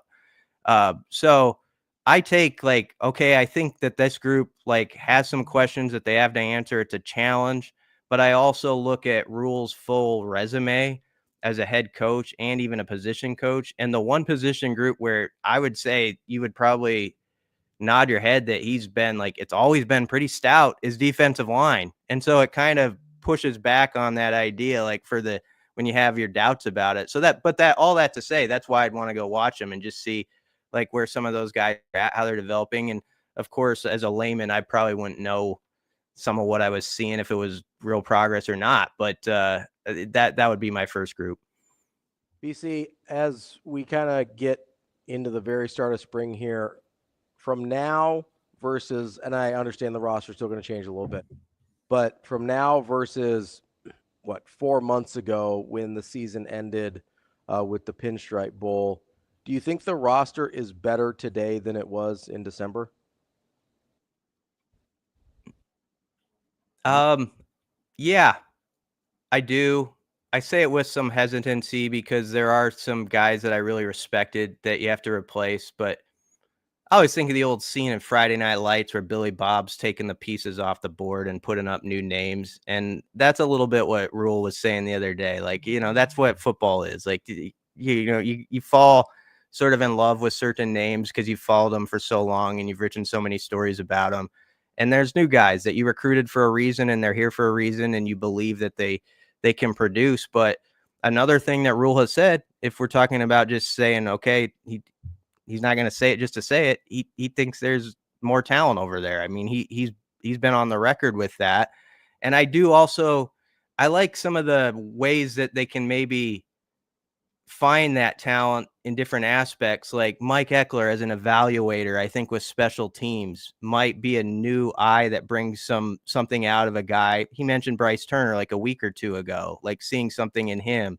And so I think there could be examples like that. I like that they're saying, let's find what a guy can do, not what he can't do. And I think with that, even if the talent were equal, if you're able to accentuate guys' best assets better this year, just a little better than last year, it'll look like they're more talented, even if it's a wash, so that's part of like coaching and developing too. But I like their mindset about that. And I do think they have some good evaluators, and I'm really interested in the Eckler piece, how he can work different guys into that system and get them involved, and then that builds confidence for him to get to the 2 deep at some point. I wonder if we could get back. You know what I hope, since you bring up Eckler, I hope we get back to the guys chomping at the bit to play special teams, because, I mean, that's the ticket, right? Like, I want to be seen. You heard Eck talk about different skill sets needed if you're a wide receiver that are portable, or a DB, or a linebacker.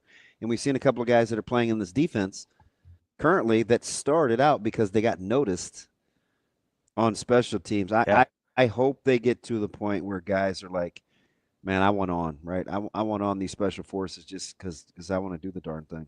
Yeah, I think that's a big storyline, because also just think about that. If like that unit really gets humming and you're part of it, and when we get to the season and that feeling's in the air and you're involved, like you're not just someone sitting on the sideline, you're in that unit that's making a difference, that's changing the game. And even if you are second or third team at your position at that point, you're excited about it. Not to butter you up, Damon, but I watch old games all the time. And I mean, I see you pop up on like special teams. I think you had like almost a forced fumble against Kansas State, like in a game Eckler was playing in Manhattan, something like that. I mean, guys wanted to be on it and they made plays and they earned their stripes doing it. So I hope that's the attitude over there. And I kind of feel like this is not knocking what's been. It's just looking ahead. I just looking at Eckler's track record and how he got guys at Tennessee to buy into that who weren't starters on that team tells me that he's got a pretty good way of communicating and getting guys to kind of go with that. That's our guy, Brian Christopherson, Husker 24/7 BC. We appreciate the time. As always, we'll talk to you next week. Thanks for having me, guys. Coming up next, we're going to talk to our friend Andy Kendeigh from KETV. That's DB. I'm Ravi Lulla, Hurrdat Sports Live. Coming up next.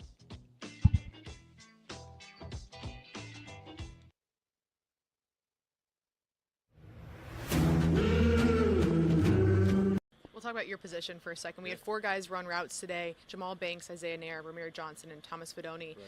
Anything surprise you? What was the most impressive? What are you looking for in a day like today? Yeah, absolutely. I mean, Jamal Banks looked great in his route tree, which is something that NFL scouts are definitely looking for, right? How well do you get in and out of your breaks? Isaiah Nair looked really good as well. He was fast, which he has a lot of raw talent that I'm sure a lot of scouts will be looking to mold.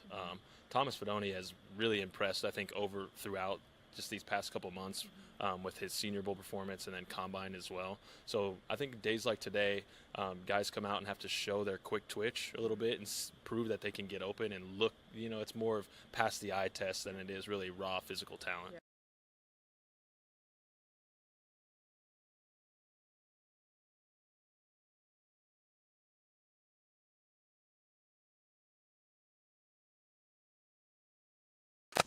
The year comes to an end, and your career does too at Creighton. What will you take away most for your time as a Blue Jay, and what it's meant to you? Yeah, a lot of great memories to take home with me, and just gratitude towards the community, towards the coaching staff, and my teammates for accepting me for who I am and embracing me and supporting me in a way that I felt like only Creighton could. Well, you transferred here for moments like this in March Madness and playing in Greg McDermott's system. When you think back to your first day on campus to now, how much have you grown? Yeah, I've grown a lot, not only as a player but as a person, and it's been a joy to just experience the battles and the adversities, because that's what life brings, that's what this game brings, and that's to be able to be a part of a group like this that fought through that adversity together and changed for the better was something that's really, really rewarding.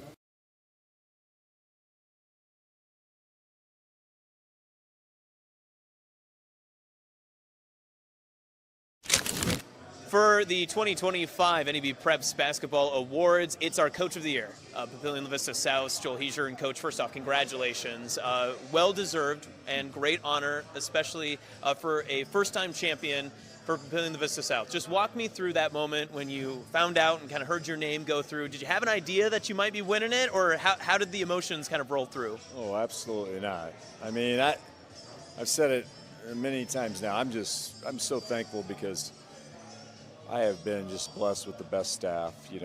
For 22 years, Coach Jim Simpson by my side, 21 years, Coach Joseph Cooley by my side, and then it just goes on and on. So I'm just so grateful for just the journey, but who I'm on this journey with. And so just very, very thankful.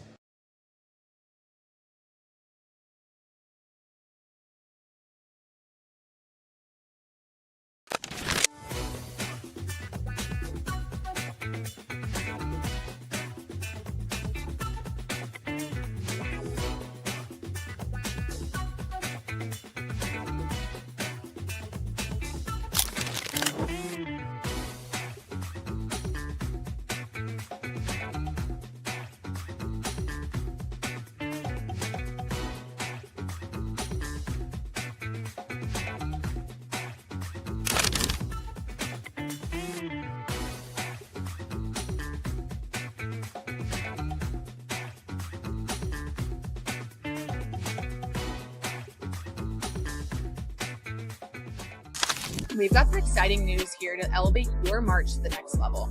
Introducing Menu Madness here at Hurrdat Sports Bar. This isn't just any tournament. This is a bracket featuring 16 of our most popular food items, and you decide the winner each week when your favorite items go head to head. And here's the best part. When you vote, you're automatically signed up for our free loyalty program. So what are you waiting for? Head over to Hurrdat Sports Bar to watch your favorite team, the biggest games, and get those votes in for your favorite menu item today.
You're listening to Hurrdat Sports Live.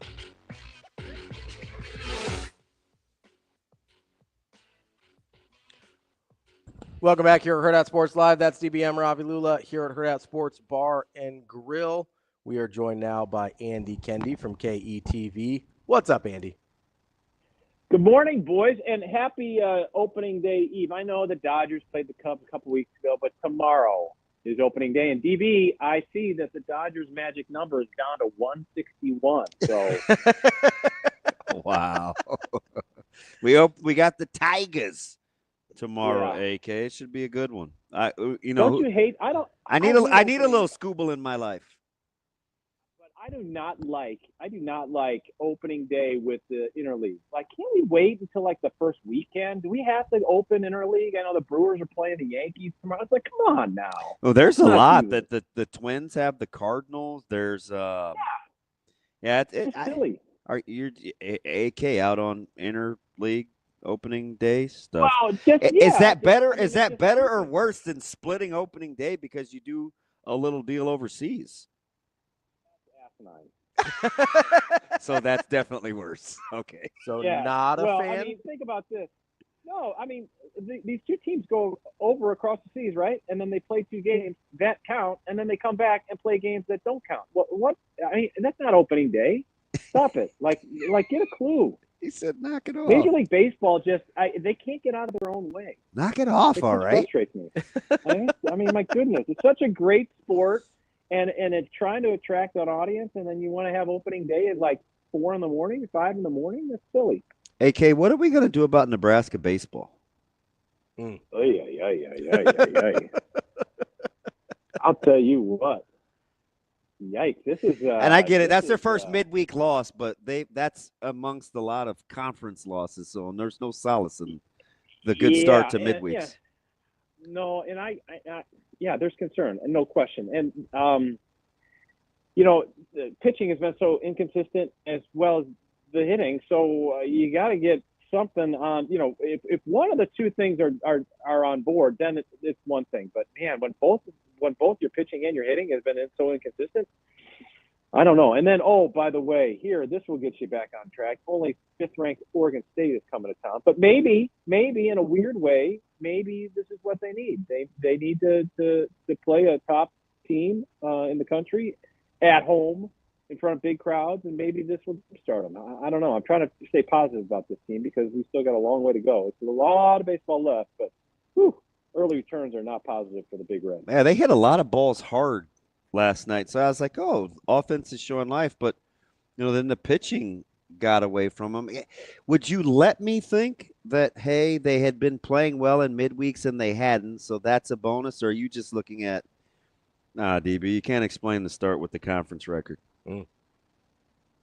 Yeah, I mean, you can't. Yeah, I don't think you can explain the start with the conference record because the midweek games are one thing, and when you say they played well, they won at Pepperdine, which is fine. I mean, Pepperdine is down this year and what have you. And they did beat Wichita State, which is good. But you make your money on the weekends, and obviously they haven't made hay. Now, that being said, to open your year at UCLA, at USC. Granted, you should have taken care of Washington. This is life in the new Big Ten. So it's like what do they say? Nobody cares. Nobody cares about excuses. Just get it done. And that's what I think. That's where they're at right now. I think they got to figure it out, and they got to figure it out pretty quick because the schedule doesn't lighten up, especially with Oregon State coming to town. And then then they got Creighton and Omaha. Before Rutgers and Iowa. So, there's a chance to get this train rolling if they get it on the right track. Yeah, it's interesting. I don't know if they can continue to swing the sticks because it was just one real night where they were hitting the ball on the screws, but they're going to have their hands full with this Oregon State staff. So I don't even know if I should let that be a barometer. Yeah, it is a tough deal. And I understand that this goofy Big Ten schedule, it just doesn't seem weird that Oregon State's coming to town, especially after playing USC, UCLA, and Washington on consecutive weekends. It's like, now we're going non-con against the Pac-12 team after we just played 3 big Pac-12 teams. It's just a weird. It's a weird. I'm so confused these days with conferences and what have you. It's a strange deal. But yes, going up against the Beaver pitching is not going to be an easy chore, no question. And quiet but not quiet. Coach Hoiberg loses one off his staff as Coach Howard takes a job with NC State. Do you get the sense, or are you just kind of moving on that this appears to be for tenure's sake? This feels like an important hire, critical, if you will. Yeah. I agree, and I think this is off season. Talk about a jigsaw puzzle, and this is the way it's going to be like this every year. And it was interesting the last couple of years when you've been putting together teams, right? Not just staffs, but teams. It's been an interesting way of looking at it. Like, this is. I was questioning internally, like, man, you're going to try to blend all these new faces from new places in Lincoln and try to get a cohesive unit. And it worked really well a couple years ago. Last year, the results were mixed. But the thing that I took away from it is they were kind of ahead of the curve because every team is going to be doing that this year and from now on with this portal stuff. And I think that the coaching staff, bringing in a hire that can be a difference maker is paramount for Nebraska at this point, because they've got to bring in talent. They've got to replace scorers, multiple scorers, and by the way, you still have to make sure the chemistry is intact or build chemistry from the ground up. That's the challenge, I think, for the modern day college basketball coach. And it's a tough deal. The portal is flooded. It's got a ton of good players.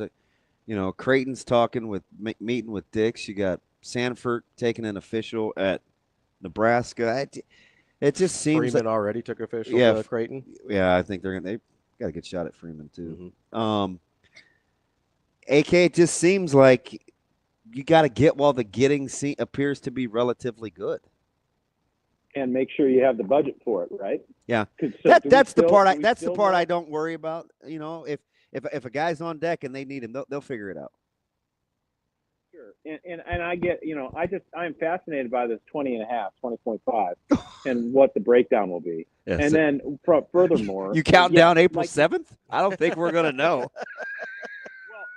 I don't think we're going to have a budget in front of us. We're not going to have line items in terms of who gets what, but I do think it's interesting to see how each school prioritizes the pie, right? Who gets the biggest slice?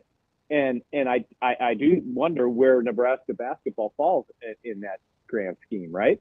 So, and I know above and beyond the 20.5, there's still NIL opportunities, but there's more gymnastics you have to, there's more hurdles to jump over to make those deals happen. So, the money part of it, I just think it's just a new day and age, and I think that a lot of these players are going out there not necessarily worrying about the right fit, they're worrying about the right amount. You know what I mean? So what Nebraska is willing to offer is one part, but let's see if they can bring in the right pieces.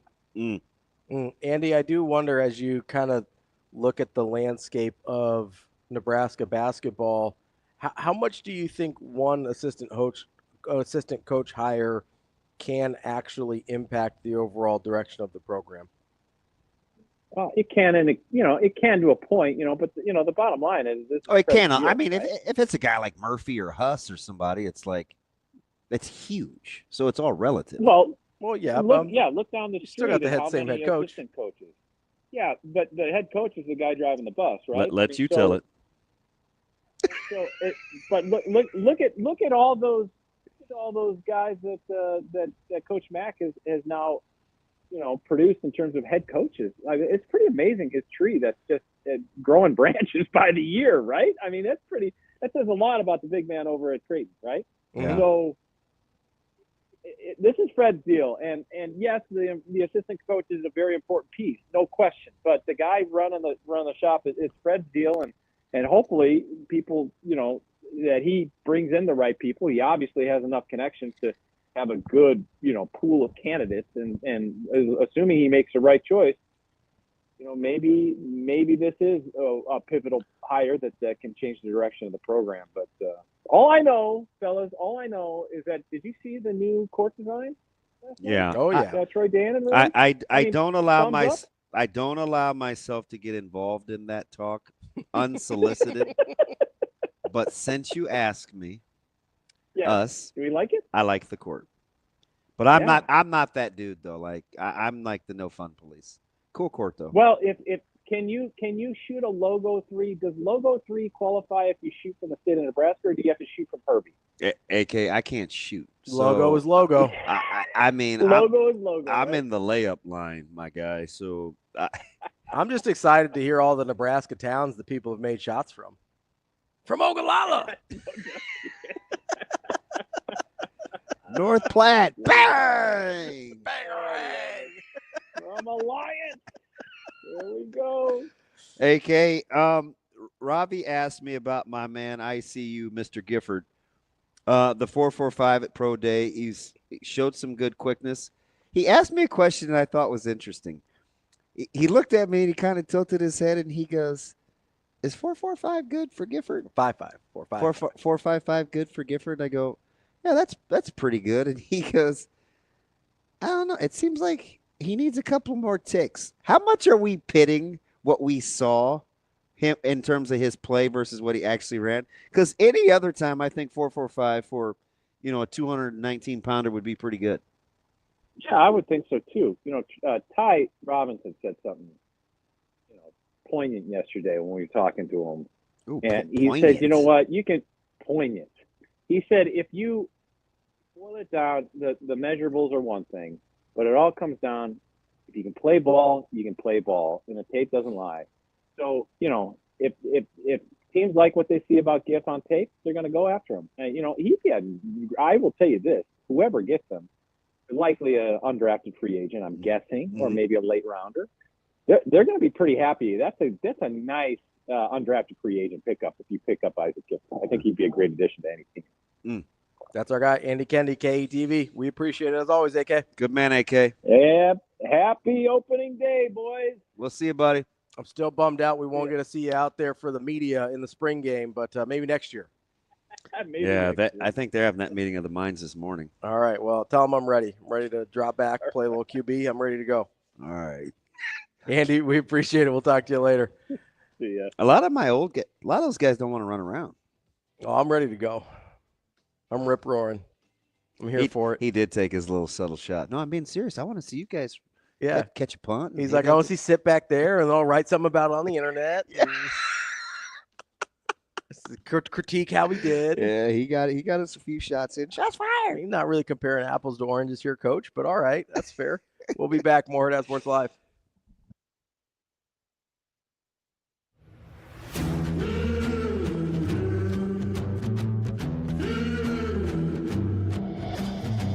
The Mizuno and Oklahoma State softball story is a story of growth and success. After getting to visit the team this fall and watching practice and talking with Coach G, I am confident in this team this year. The best you is really dang good. I mean, it's really good. Okay? So just be that. No more, no less. Lightning in my fingers, and I'm nice on my feet. Heavyweight big swinger, got you saying double while they're counting to three. Mizuno and Oklahoma State softball are built for big moments. Brace yourself.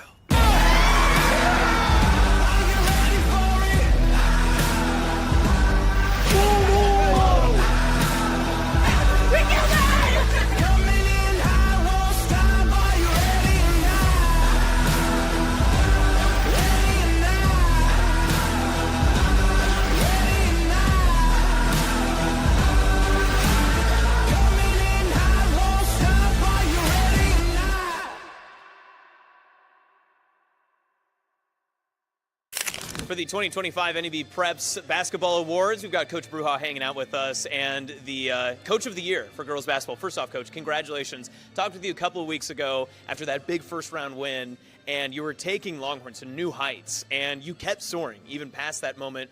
What does it mean to kind of settle in after those past couple of weeks? What has that felt like now, kind of just bringing that, I guess, moment back to your community? Oh, it was a pretty cool feeling. Just getting back and be able to celebrate, with the town and the community and, bringing the trophy into Dorchester, into the school, was pretty cool. And, I didn't get much time to settle down. I just had a kid the week after that. So it was, it was quite a last 2 weeks for me, but, it's just a good feeling and it's proud. I'm proud to be I'm from Dorchester originally, so I'm glad I could bring that trophy back to Towns.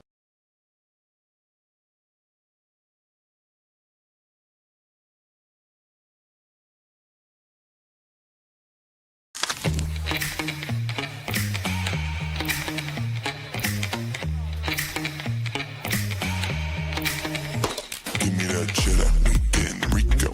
Big money rolls like burritos. Give me that hot sauce, no pico. Give me that.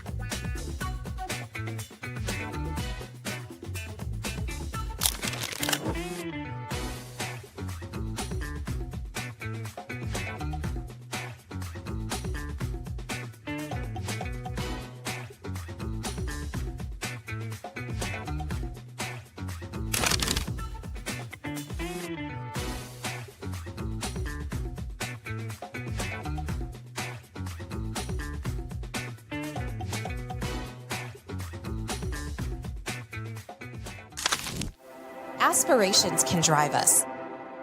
Sometimes a simple gesture is what fuels the pursuit of a dream.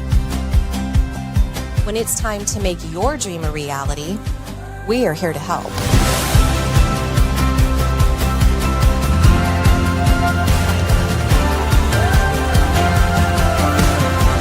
Centris Federal Credit Union. We are where you are.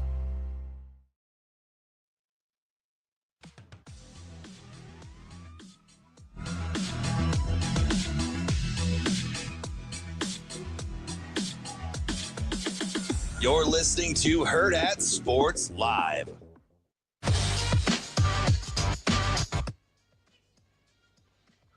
We're back here on Hurrdat Sports Live. That's DB. I'm Ravi Lulla here from Hurrdat Sports Bar and Grill, reminding you, make sure you get over to supernovas.com to get tickets. We're getting towards, kind of that crunch time in the season. You've only got so many home games left. Make sure you get out there, supernovas.com. Support Omaha's professional volleyball team. And don't forget, reigning champs as well. Get out there.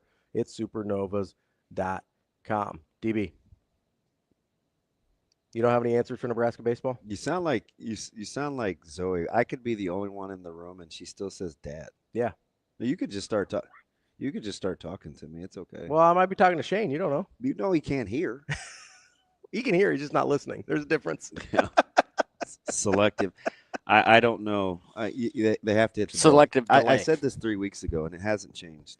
Are we at the point? I'm telling you, it takes 2.5 hits an inning for them to score. Yeah, that's too many.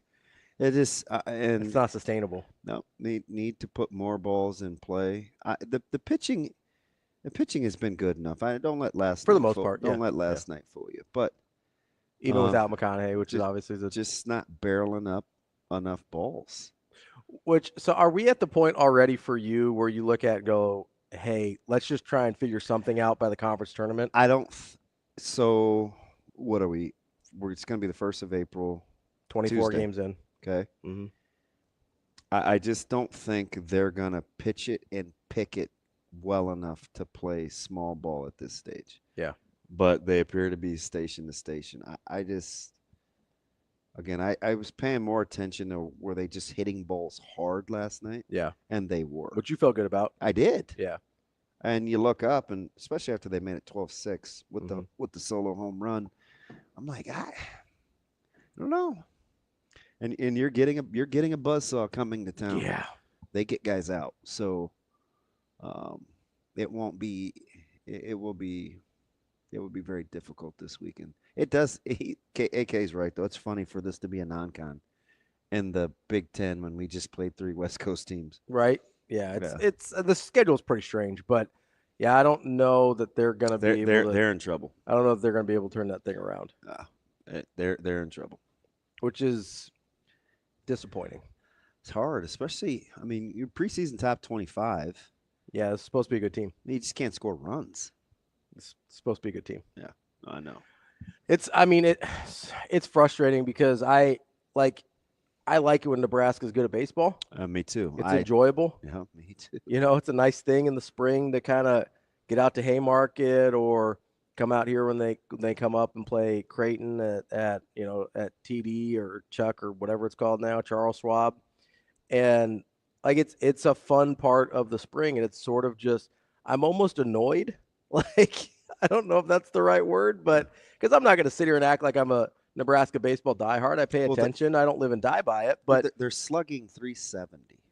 Yeah, I think that's worse than Ozzie Smith's career slugging percentage. You're hitting .246 as a team. I don't know. I'm almost positive that's lower than Ozzie Smith's career slugging percentage. Is this on the heels of our Ozzie Smith discussion yesterday? Oh, yeah, it's not lower. Yes, it is on the heels of our Ozzie Smith discussion yesterday. Yeah, he couldn't have slugged but 320. 328. Yeah. He was Judy before she was punched. How many career home runs does he have? Ozzie Smith? Yeah. How many years did he play? He was 78. He played 19 19 years. Ozzie Smith had I like this game. 19 years? Yeah. He probably had 19 home runs. 28. It's not funny. It's pretty funny. He was the whiz. It made national news when he hit one. I mean, literally. For sure. He had 7 different seasons where he did not leave the yard. At this 7 with goose egg. At this stage in the season, how many guys in Nebraska's lineup do you think should have more than 20 hits? In 24 games? Most of them. More than 20? Should have more. You're telling me No. Like starters.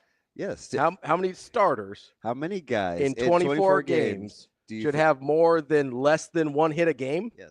All of them. Okay. Do you know how many guys that they have on their roster that's 20 hits or more? It's going to bum me out, isn't it? Yeah. 5. 4. Oh. It's rough. Yeah. That's less than 1 hit a game. Need to do a little more than that. It's just tough. It's really tough. Did you anticipate this being a problem? I did not. I did wonder, and you can go back and check the tape. I did wonder with Brunts. This was a couple weeks before the season started, and I snuck in a couple baseball questions. I didn't love the way that some of the guys hit in fall ball. Mm-hmm. I remember you saying that. But I did like the way guys like Max did have a productive offseason. So there was no real direct correlation. This was our options versus answers conversation. I did think they were going to have to go home to second and play more station, yeah, or a little small ball. Because I'm like, gosh, they got so much pitching depth. They just don't make enough contact. Situationally, they would be good, but they have not been good. It's literally they can't hit. Well, and let's be honest, they're probably going to get swept this weekend. Wash your mouth out, young man. It's the number 5 team in the country. They're probably getting swept.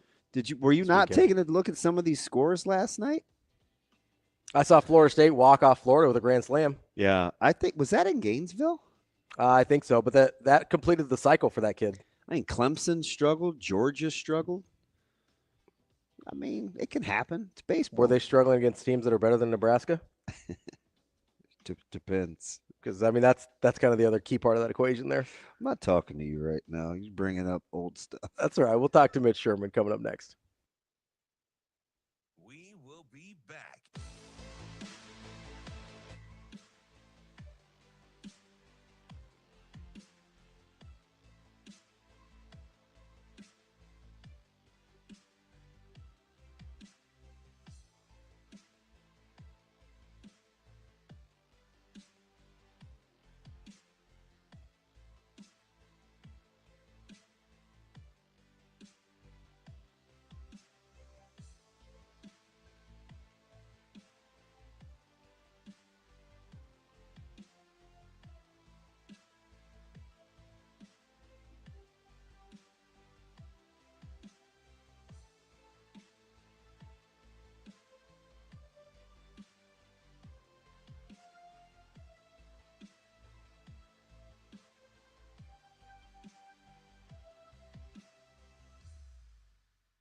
We will be back.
Welcome to Hurrdat Sports Live. I thought it was really poor on some people's parts. Like if you went back and listened to what I said he knows he can't be 240. I didn't say he was 240. so people ran with that, and it's unfortunate, right? I mean, I'm very marked with how I say things. I say things a specific way, and all I said was he knows he can't be something, but he already was. I mean, he's done a really nice job with his body, and he's continuing to do that. He's a big man. He's gonna be a big man. You know why? When I was growing up early in football, you wanted a big quarterback because they stay healthy, they're durable, they don't get pulled down in the pocket, they don't get knocked down. He's got big hands. He'll be able to throw in all types of weather. He'll be able to throw. So I think his size is, he's never going to be X, but he's been really focused this off season on, hey, I'm going to get myself to the right weight, get myself down to where I want to be. And I think, as you said, I think you can already see it. But I always feel bad when there's enough ire out there. When I bring that to somebody with something I said, but I think I was pretty specific in that he just knows what he doesn't want to be. Doesn't mean he's that. And he's I don't know, is he 19? He's 19 years old. He's a very, very focused young man. So he's working at it. I think he'll be really good. And the fact that we had to move the pro day schedule around so he could throw for our guys, because it's important that they have someone throwing to them that they know, and then he has to get to class. So kind of move some things around. Appreciate the scouts, but yeah, he's had a good offseason, and he's looked really good in practice. Kicking off hour number 3 here on Hurrdat Sports Live, presented by Centris Federal Credit Union. That's DB. I'm Ravi Lulla. We are joined now by may or may not be a plant in the audience from Coach Rule, Mitch Sherman from The Athletic. Yeah. Mitch, what's going on? Mitch the plant. That's it. What's going on? No, not at all. In fact, I guess he wanted that question. He seemed like he was loaded up and ready to go on it. But at first, when he started, I didn't ask the question. He jumped in. I was wondering, okay, so who's this directed at here? Who made him? Who ruffled his feathers on this whole topic? I guess it was probably more stuff outside of Nebraska and just like snarky comments that were coming, which I think in this scenario you pretty much had to expect when he said what he said. Like, yeah, there was a way that Matt Rule said that when he made the comment 2 weeks ago, but you don't really expect that people who just jump in on any subject in college football are going to quite get the nuance of how it was intended. Yeah, it's interesting because when Ravi brought it, and I remember this show specifically because it got kind of volatile. And I told Rob, he goes, "There's something I want to get back to that Coach Rule said yesterday that's getting under my skin." And we went to break and we came back and I was like, "What's that?" And it was the Raiola thing. And I was like, and I told him, I didn't get that. You didn't realize it was a thing. Yeah, I didn't get that, and I said, well, I mean, would we have felt better if he'd have said 218 or 226 or 260? Like, he could have number. Like, I honestly didn't get it. And then it turned to something. But clearly when he said, it was one of those times, Mitch, and you know him, right? It's one of those times where I felt like he used the kind of the disappointment more than the chastising or kind of wrist slapping, where I think it actually bugged him for whatever reason, but I thought it was powerful because it showed like this human component, because he said there's already enough ire out there. Like, I don't want to be part of it, right? Where there was something that happened in there with him that I thought it was powerful, man. It's one of the reasons why I like him as much as I do. Right. I looking back though, I don't know that there was really any way to control it when he threw out a number. Like, it was going to be interpreted in a very remedial way by some people. You hear that number and you don't really care about how it was presented. Just the fact that it was put out there, and that's kind of rare for a college football coach to do. All of a sudden, people were going to run with it, and I think if he didn't expect that, I'm surprised, because he's generally very savvy and he even said, everything I say is very marked, and there's a reason for why he says things in the way that he says things. But in this case, I think if he wanted to avoid what happened, then you probably just don't put a number out there. And if he had just stuck to the Dylan is working on his body composition and it's an important thing for him this offseason, then I don't know that you would have had the same conversation around that 2 weeks ago. And then there probably wouldn't have been the conversation yesterday, because it just would. And I was out there watching at Pro Day when he came over from practice and was getting ready to throw. And first thing I thought was, well, he looks fit. He looks really good. I think he looks stronger and in a little better shape than what we saw last season. I don't even know if that becomes something that we're talking about at all, if that whole conversation hadn't come up a couple of weeks ago. Yeah, Mitch, I'd like to think you're right, but I do and maybe I just run in different circles in terms of maybe I consume too much stuff online or whatever. That's entirely possible. But I see a lot, people weren't making jokes about Dylan Raiola and his weight only after the number came out. This is something that I'd heard about Raiola, and people would sort of make jokes or snarky comments sort of since he got on campus. And if he wore a sweatshirt that fit a certain way, people would make a comment, and then he wore something else. They're like, oh, he's in shape. It's sort of been a narrative for a while. And I guess that sort of I agree that if you don't put a number on it, it probably never gets to this point. But I also think that people were sort of making it a thing no matter what. Yeah, you're probably right. It goes back. Does it go back to his wardrobe? Is Dylan wearing clothes from his sophomore year of high school that he should put away just because he's naturally gotten bigger? Not 15 anymore, right? Yeah, right.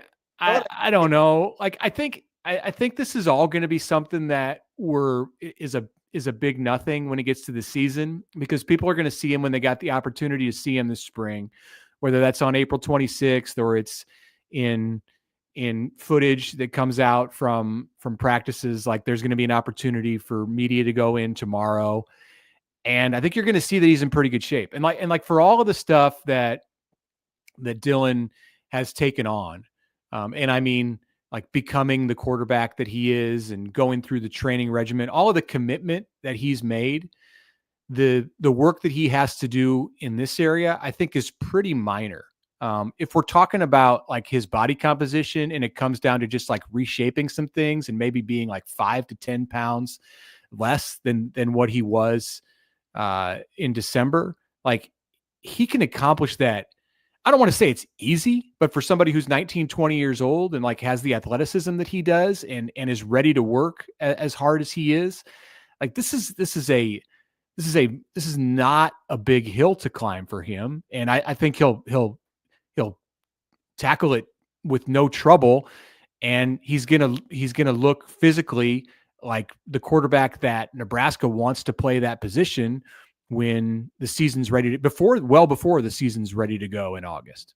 I know he loves this time of year because it's football, and it's football probably in as pure form as it's going to be, during a calendar, actually doing the sport. But I can't help but to think, as a guy that's kind of a culture builder and a leader and has kind of that presence around his peers, how much do you think he enjoys the opportunity to teach this staff, all the new guys on this staff, the way to do business that he wants done at Nebraska from being a connectedness kind of standpoint, just getting a chance to coach the coaches?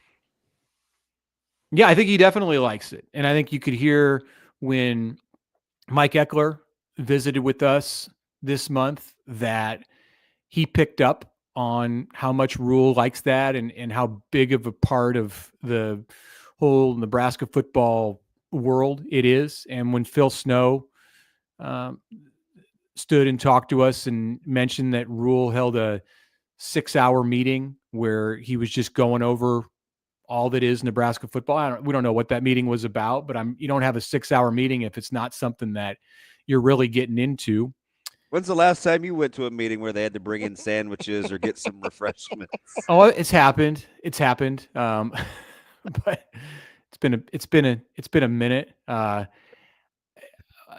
So yeah, when I asked Rule yesterday about the transitioning to all the new players and what it's like for him to have 29 players who are new to this team going through practice this spring. And he said that's not a problem. Like I don't think there's a big learning curve. The guys have acclimated well. He said the bigger thing for me probably is adjusting to all of the new coaches on staff. So that's definitely a big part of his focus. And I think he enjoys that. I think he's getting into it here. But by the time you get to camp in August, like you don't want to feel like that's something that's new at all. Mitch, we went down this rabbit hole Well, actually, I went down this rabbit hole yesterday in terms of red zone scoring. And, Nebraska needed to be the number that I came up with last night was, another 2.8 points in the red zone, right? Just slightly less than a field goal. And then I got to thinking about, all right, special teams and will the defense come back and break even and all these just things that football nerds do. I think I landed the plane on if special teams is just efficient, right? If you're 15 and 19 in field goals and you can net 40 yards and punt and you get 8 yards punt. I'm not even talking about anything spectacular. Just go a season without a blocked punt. Have you allowed yourself to think, all things being equal, where Nebraska could be at the end of 2025? Or are we still taking these incremental steps in year 3? Yeah, I've thought about it. I thought about it when Eckler came on board and you looked through the numbers at Tennessee and what he'd accomplished. And the situation at Tennessee, honestly, he might have an easier time. Like the challenge for him at Tennessee might have been greater to be the special teams coordinator than it is at Nebraska, because he had some other responsibilities on defense there that he's not going to have to take on at Nebraska. Nebraska has a big and capable defensive staff. They're not going to ask Eckler to, go coach outside linebackers for a week or to go help in that area. He can fully focus on special teams, and he's brought it up himself. I didn't know I think you'd have to really dig in to like see this evidence yourself. I didn't, and I'd heard the conversation that Josh Heupel at Tennessee didn't use starters on special teams, and then you heard Eckler actually say it in his time with the media the first time he visited with us a couple of weeks ago. So that's not going to be the case at Nebraska. Like Nebraska's cool throwing out receivers and DBs and all kinds of starters on the line, even in the kicking game. So I think he's set up to not necessarily, you should start with that kind of efficiency that you discussed. Like, let's get to that point before you get greedy. But I think that their special teams can be like a net positive for them, not just like a break-even point. And if that happens and you plug that into the kind of football that Nebraska's played over the first 2 seasons for Matt Rule, 13 games out of 25 decided by 1 score. That's where special teams comes in. That's where you change outcomes of games based on going from inefficient to efficient, or in an even better scenario, like above efficient, like highly efficient, effective, like game changing. Yeah, even if they can just be what you discussed, Damon, you're talking about what? Yeah. 4 or 5 more wins over 2 years. So like a couple of wins next season that might not have happened if you were bad on special teams. That's crazy. Mitch, it's kind of funny because we were having this conversation about sort of whether we like this year's roster better than last year's roster, right? And that's where this special teams and this whole conversation sort of started, because we go, well, we actually really liked last year's roster, and it sort of feels like they underachieved a little bit. And so I was getting into red zone conversions and touchdown rate in the red zone conversions and stuff like that.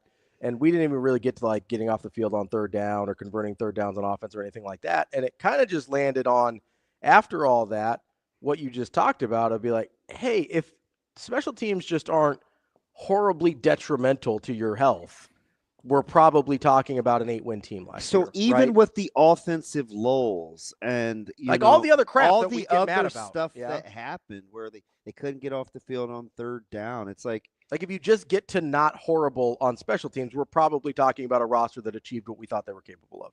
Yeah, that's good context. Yep. Iowa probably doesn't happen. The number one game I said. Yeah. That's one. So then find me one other game, and I think you can do that, and then you're at 8 wins. Yep. I mean, Illinois is an easy one to point to. I said Right. Iowa doesn't even happen. Yeah. Like there's – and so I just – I guess in that context, we did really like last year's roster, and I think we had more knowns. But I'm curious if you like how you feel about this year's roster sort of in comparison to what we saw last year. Like just the actual roster itself. Yeah, I was having this conversation about the defense. So I'll kind of answer it with that. I think offensively, I'll start with the offense because I think there's a parallel.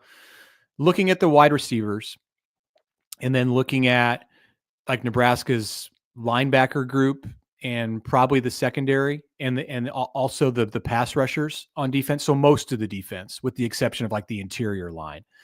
What I think you have is a group that has more athleticism and big play potential. I think Nebraska can be a team that gets after the quarterback with its the traditional positions that rush the passer more effectively than what you had in 2024. So in that sense, I like the roster in a way better. Like it might be more comfortable, like the 2024 roster. You might like have more knowns, like less volatility. But I think if this coaching staff can come close to getting out of these guys, like what they have to give, like if they can, you don't have to like 100% maximize your potential. That's not maybe realistic, but just like get a lot, go back to being efficient. If they can do that, I think specifically at wide receiver and then all over the defense, almost the entire defense, they have a lot of like high end talent that wasn't necessarily in place a year ago. And some of it was in place, but it just wasn't ready to produce in that way. Like Vincent Shavers and Willis McGahee on the defense. Like those guys were young pups last year and who could flash in a moment. And now I think they're ready to be like consistent big play producers. When you look at the roster and the floor versus the ceiling, and we dropped you in at a practice, and you only get to watch one group, and you got to have that fill the rest of the spring. You get the coaches or coach and the position group. Who are you going with? And what am I trying to do here? I'm trying to like only get that content for the rest of the spring. Okay. So I'm trying to find something that's really intriguing. I would go to either the linebackers or the wide receivers.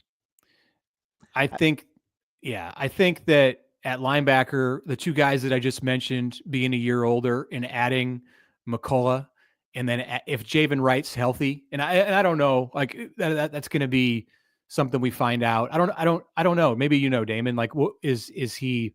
I don't know. Is he able to practice right now? I don't.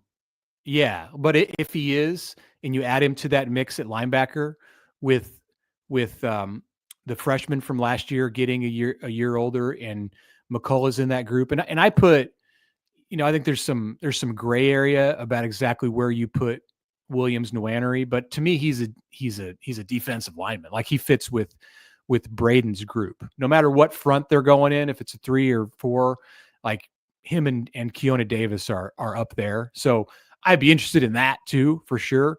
But if it's just a position group like linebacker on defense, and I really, really like Rob Dvorak. Me too. So I would probably go there, and you have Phil Simpson coaching the Jacks, so that's part of that position group. 2 coaches for 3 positions, which is who would get ideal.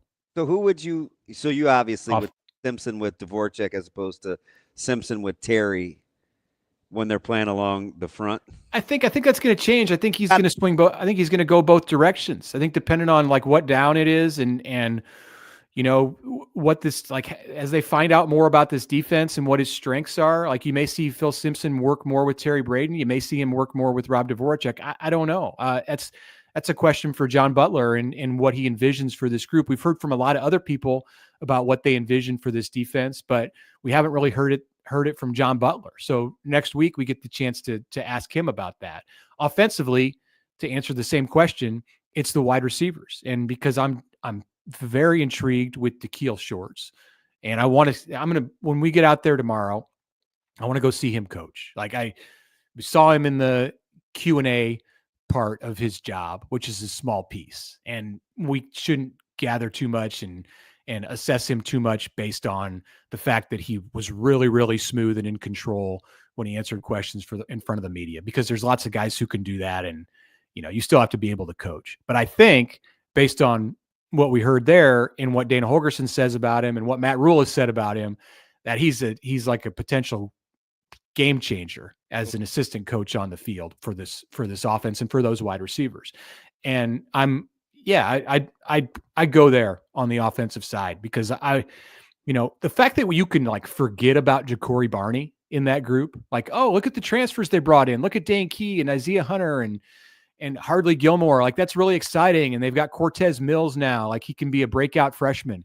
Don't forget about Ja'Cory Barney, and don't forget about Quinn Clark. The guys you mentioned, I don't even talk about, but I did put Barney in as my. I don't mention Hadley. I don't mention a lot of those guys, but Barney's got to be. That's for sure.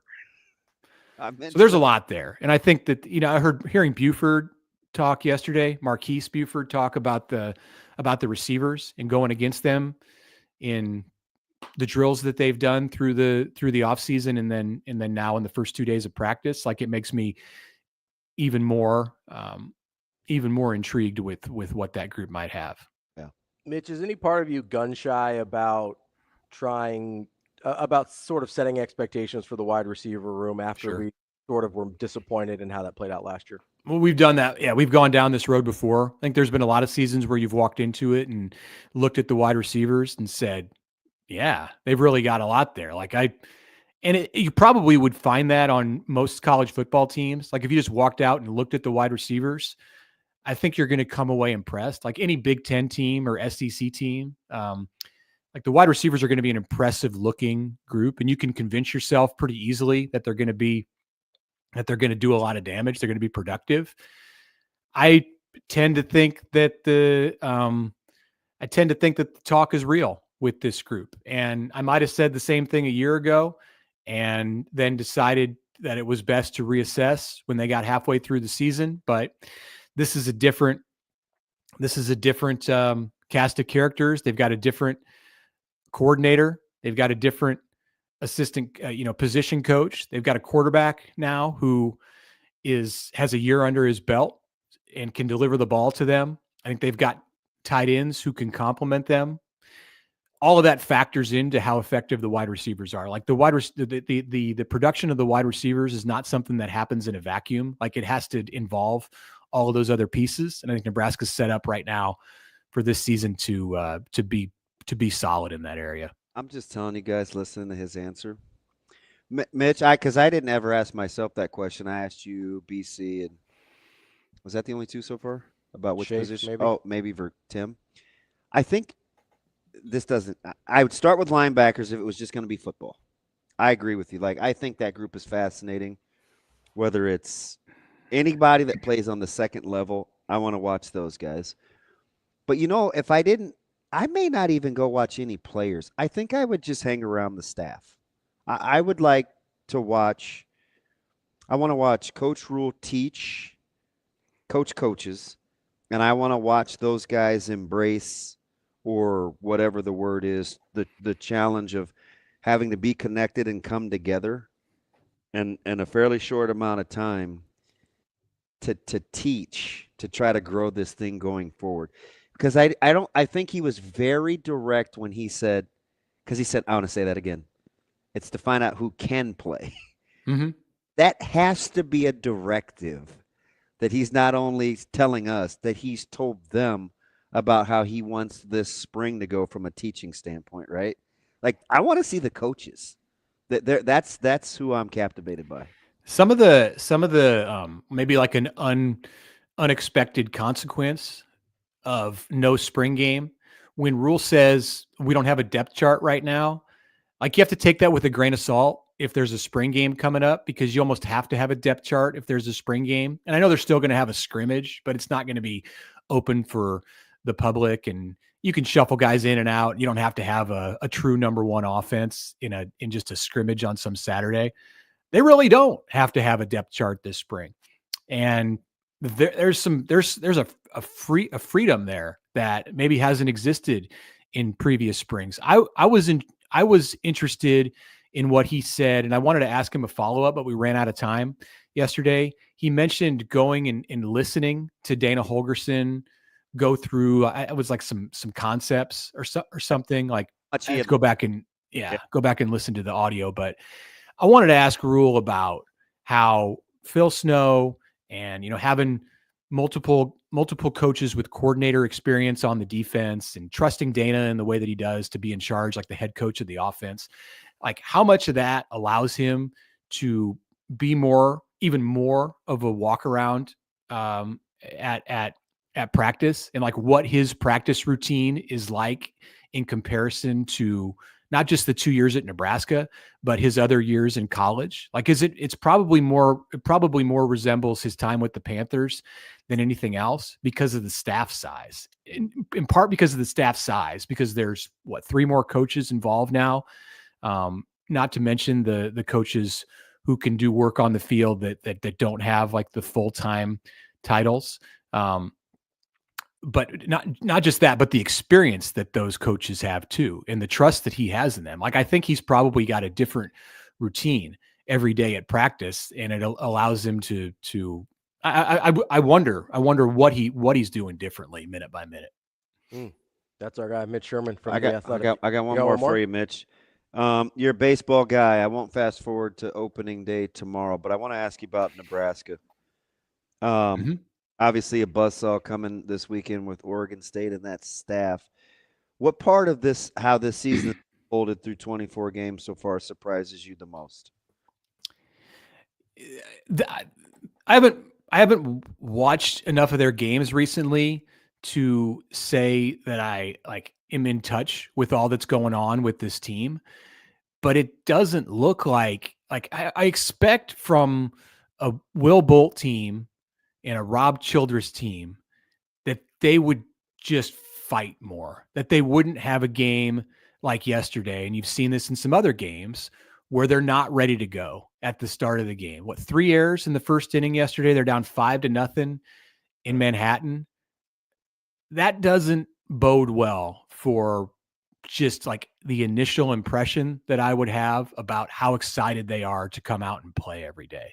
So that surprises me, because they had momentum coming into this season, an experienced group coming back from a team that was successful in the Big Ten and made it to the postseason. So I would think that they would have a ton of energy. And I don't know if the injuries on the pitching staff have just like taken a lot of their juice away, but it shouldn't. Like, teams have injuries, and yeah, that was a tough one with your ace pitcher, but you still got guys out there who can play. So I'm surprised. I'm surprised by that they don't seem to have the kind of fight that I would expect from a team that's coached by those, because I know those coaches have it, and they've been doing this for a long, long time. And like, the proof's in the pudding. Like, if they're not getting the job done this year, then they're not. There is no excuse. But I'm surprised that they that we're seeing some of the things we have with like defensive breakdowns and early in game like deficits. Mitch, do you have a Royals opening day ritual or anything you do, or what do you do? Watch the game. I used to try to watch the game every year in the stadium, and I went a bunch of years on opening day, kind of like how I used to go to Vegas for the Super Bowl with my buddies, and like somehow like these traditions have gone away as my own kids have gotten older. I got a baseball practice to coach our first day outside of the spring tomorrow night, so I won't be able to make the trek to the K tomorrow, but you can bet I'll be sitting there watching it. No tradition other than making sure that I see 9 innings of baseball. All right, Mitch, what kind of glove do you have? I think it's a Rawlings. I have the same glove that I've had. I've had my glove for 20 plus years. Maybe longer than that. It might even go back to like, I don't think I had this glove in high school, but it's brown, and it's I believe it's a Rawlings. I can send you a shot of it. It gets plenty of use, I'll tell you that, man. I've been wearing it out these last few weeks inside. I have a 9.5-inch Nakona, and it's not going anywhere. No, mine's not going anywhere either. It is. And I may have finally got a Benning. It's just Zoe this time, my 6-year-old, that actually can swing a bat. So I'm all right. Pretty pumped around my house. Man, the softball players have been sharing a facility with them in Gretna this winter. Yeah. They work. They need the boys all need to take a lesson on how hard and efficient they work in the cages. Yeah, Mitch, full disclosure, I've lost a few bats that trying to hit fast pitch softballs. It is. I'm just amazed with like I said, their efficiency. Like can they maybe get like 50% more swings in the same amount of time than the guys do? Yes. I don't know. Take some notes. I'm on it. That's our guy, Mitch Sherman from The Athletic. Mitch, we appreciate it as always. Enjoy opening day and coaching tomorrow outside for the first time. Awesome. Thanks, guys. That's Mitch Sherman from The Athletic. Coming up next, we'll be back with more Hurrdat Sports Live here from Hurrdat Sports Bar and Grill.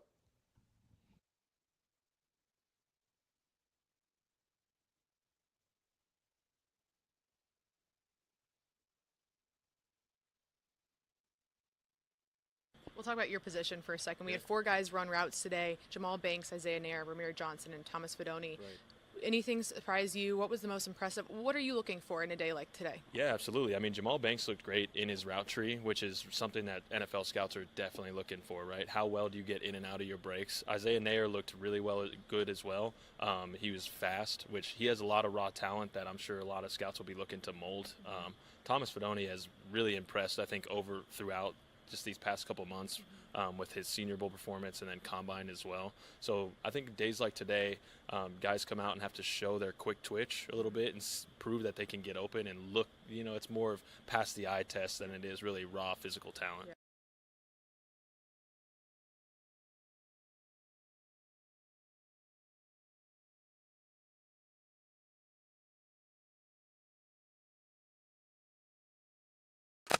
The year comes to an end, and your career does too at Creighton. What will you take away most for your time as a Blue Jay, and what it's meant to you? Yeah, a lot of great memories to take home with me, and just gratitude towards the community, towards the coaching staff, and my teammates for accepting me for who I am and embracing me and supporting me in a way that I felt like only Creighton could. Well, you transferred here for moments like this in March Madness and playing in Greg McDermott's system. When you think back to your first day on campus to now, how much have you grown? Yeah, I've grown a lot, not only as a player but as a person, and it's been a joy to just experience the battles and the adversities, because that's what life brings, that's what this game brings, and that's to be able to be a part of a group like this that fought through that adversity together and change for the better was something that's really, really rewarding.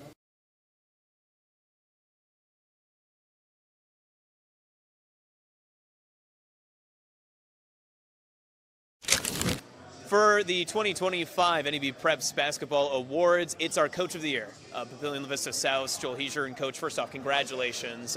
Well-deserved and great honor, especially for a first-time champion for Papillion La Vista South. Just walk me through that moment when you found out and kind of heard your name go through. Did you have an idea that you might be winning it, or how did the emotions kind of roll through? Oh, absolutely not. I mean, I've said it many times now. I'm so thankful because I have been just blessed with the best staff. You know, for 22 years, Coach Jim Simpson by my side, 21 years, Coach Joseph Cooley by my side, and then it just goes on and on. So I'm just so grateful for just the journey, but who I'm on this journey with. And so just very, very thankful.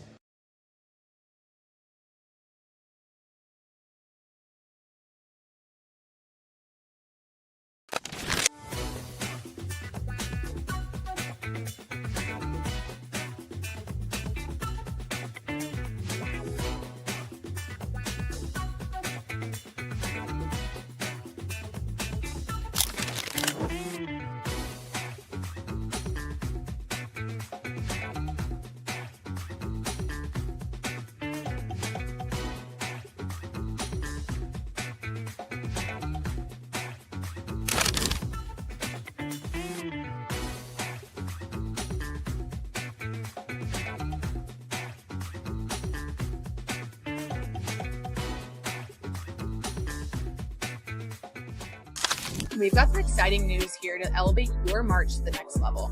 Introducing Menu Madness here at Hurrdat Sports Bar. This isn't just any tournament. This is a bracket featuring 16 of our most popular food items, and you decide the winner each week when your favorite items go head to head. And here's the best part. When you vote, you're automatically signed up for our free loyalty program. So what are you waiting for? Head over to Hurrdat Sports Bar to watch your favorite team, the biggest games, and get those votes in for your favorite menu item today.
Welcome back, Hurrdat Sports Live. That's DBM Ravi, Lulla. We are here at Hurrdat Sports Bar and Grill, and we've been talking a lot about spring practice, but it's also time to spring into action on your financial goals, whether it's dreaming of a bucket list vacation or the perfect home renovation. A home equity loan or line of credit from Centris Federal Credit Union can help bring those plans to life. Leverage your home's equity so you can access the funds that you already have at lower interest rates than other options. Go to centrisfcu.org to talk to an expert to see what those options are and see if there's a good fit for you. Federally insured by NCUA and an equal housing lender. It's centrisfcu.org.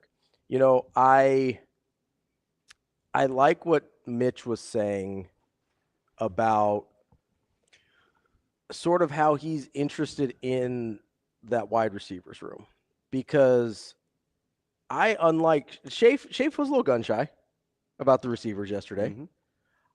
I get it. It's a hard position. I'm very optimistic. Are you? I like that group a lot. Well, good for you.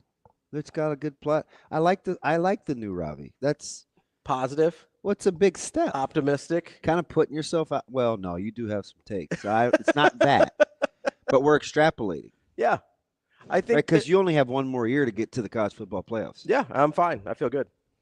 Well, I feel great. If I look at the state of the roster, I feel great about my prediction that they will make a college football playoff by next year. I feel terrific about it. Good for you. I look at and here's the thing. I really like that Coach Rule's not hedging his bets with Dylan. He's out there. He's like, yeah, he looks really good. He's going to be really good. No hedging at all with Dylan. Not, we think he can be good one day or whatever. Hey, he's really good. He threw really well. He's going to be really good. What's the popular show that it's on my algorithm and I've never seen it? It had the spinoff with the lawyer. Suits? No. Different spinoff. They push drugs, meth. Oh, Breaking Bad. Is that the dude? Isn't it Walter White that said no half measures? Oh yeah. That's kind of how you feel about that. Yeah, I'm all in on 2026 college football playoff. At least by then, yeah. Wow. I mean, listen, okay.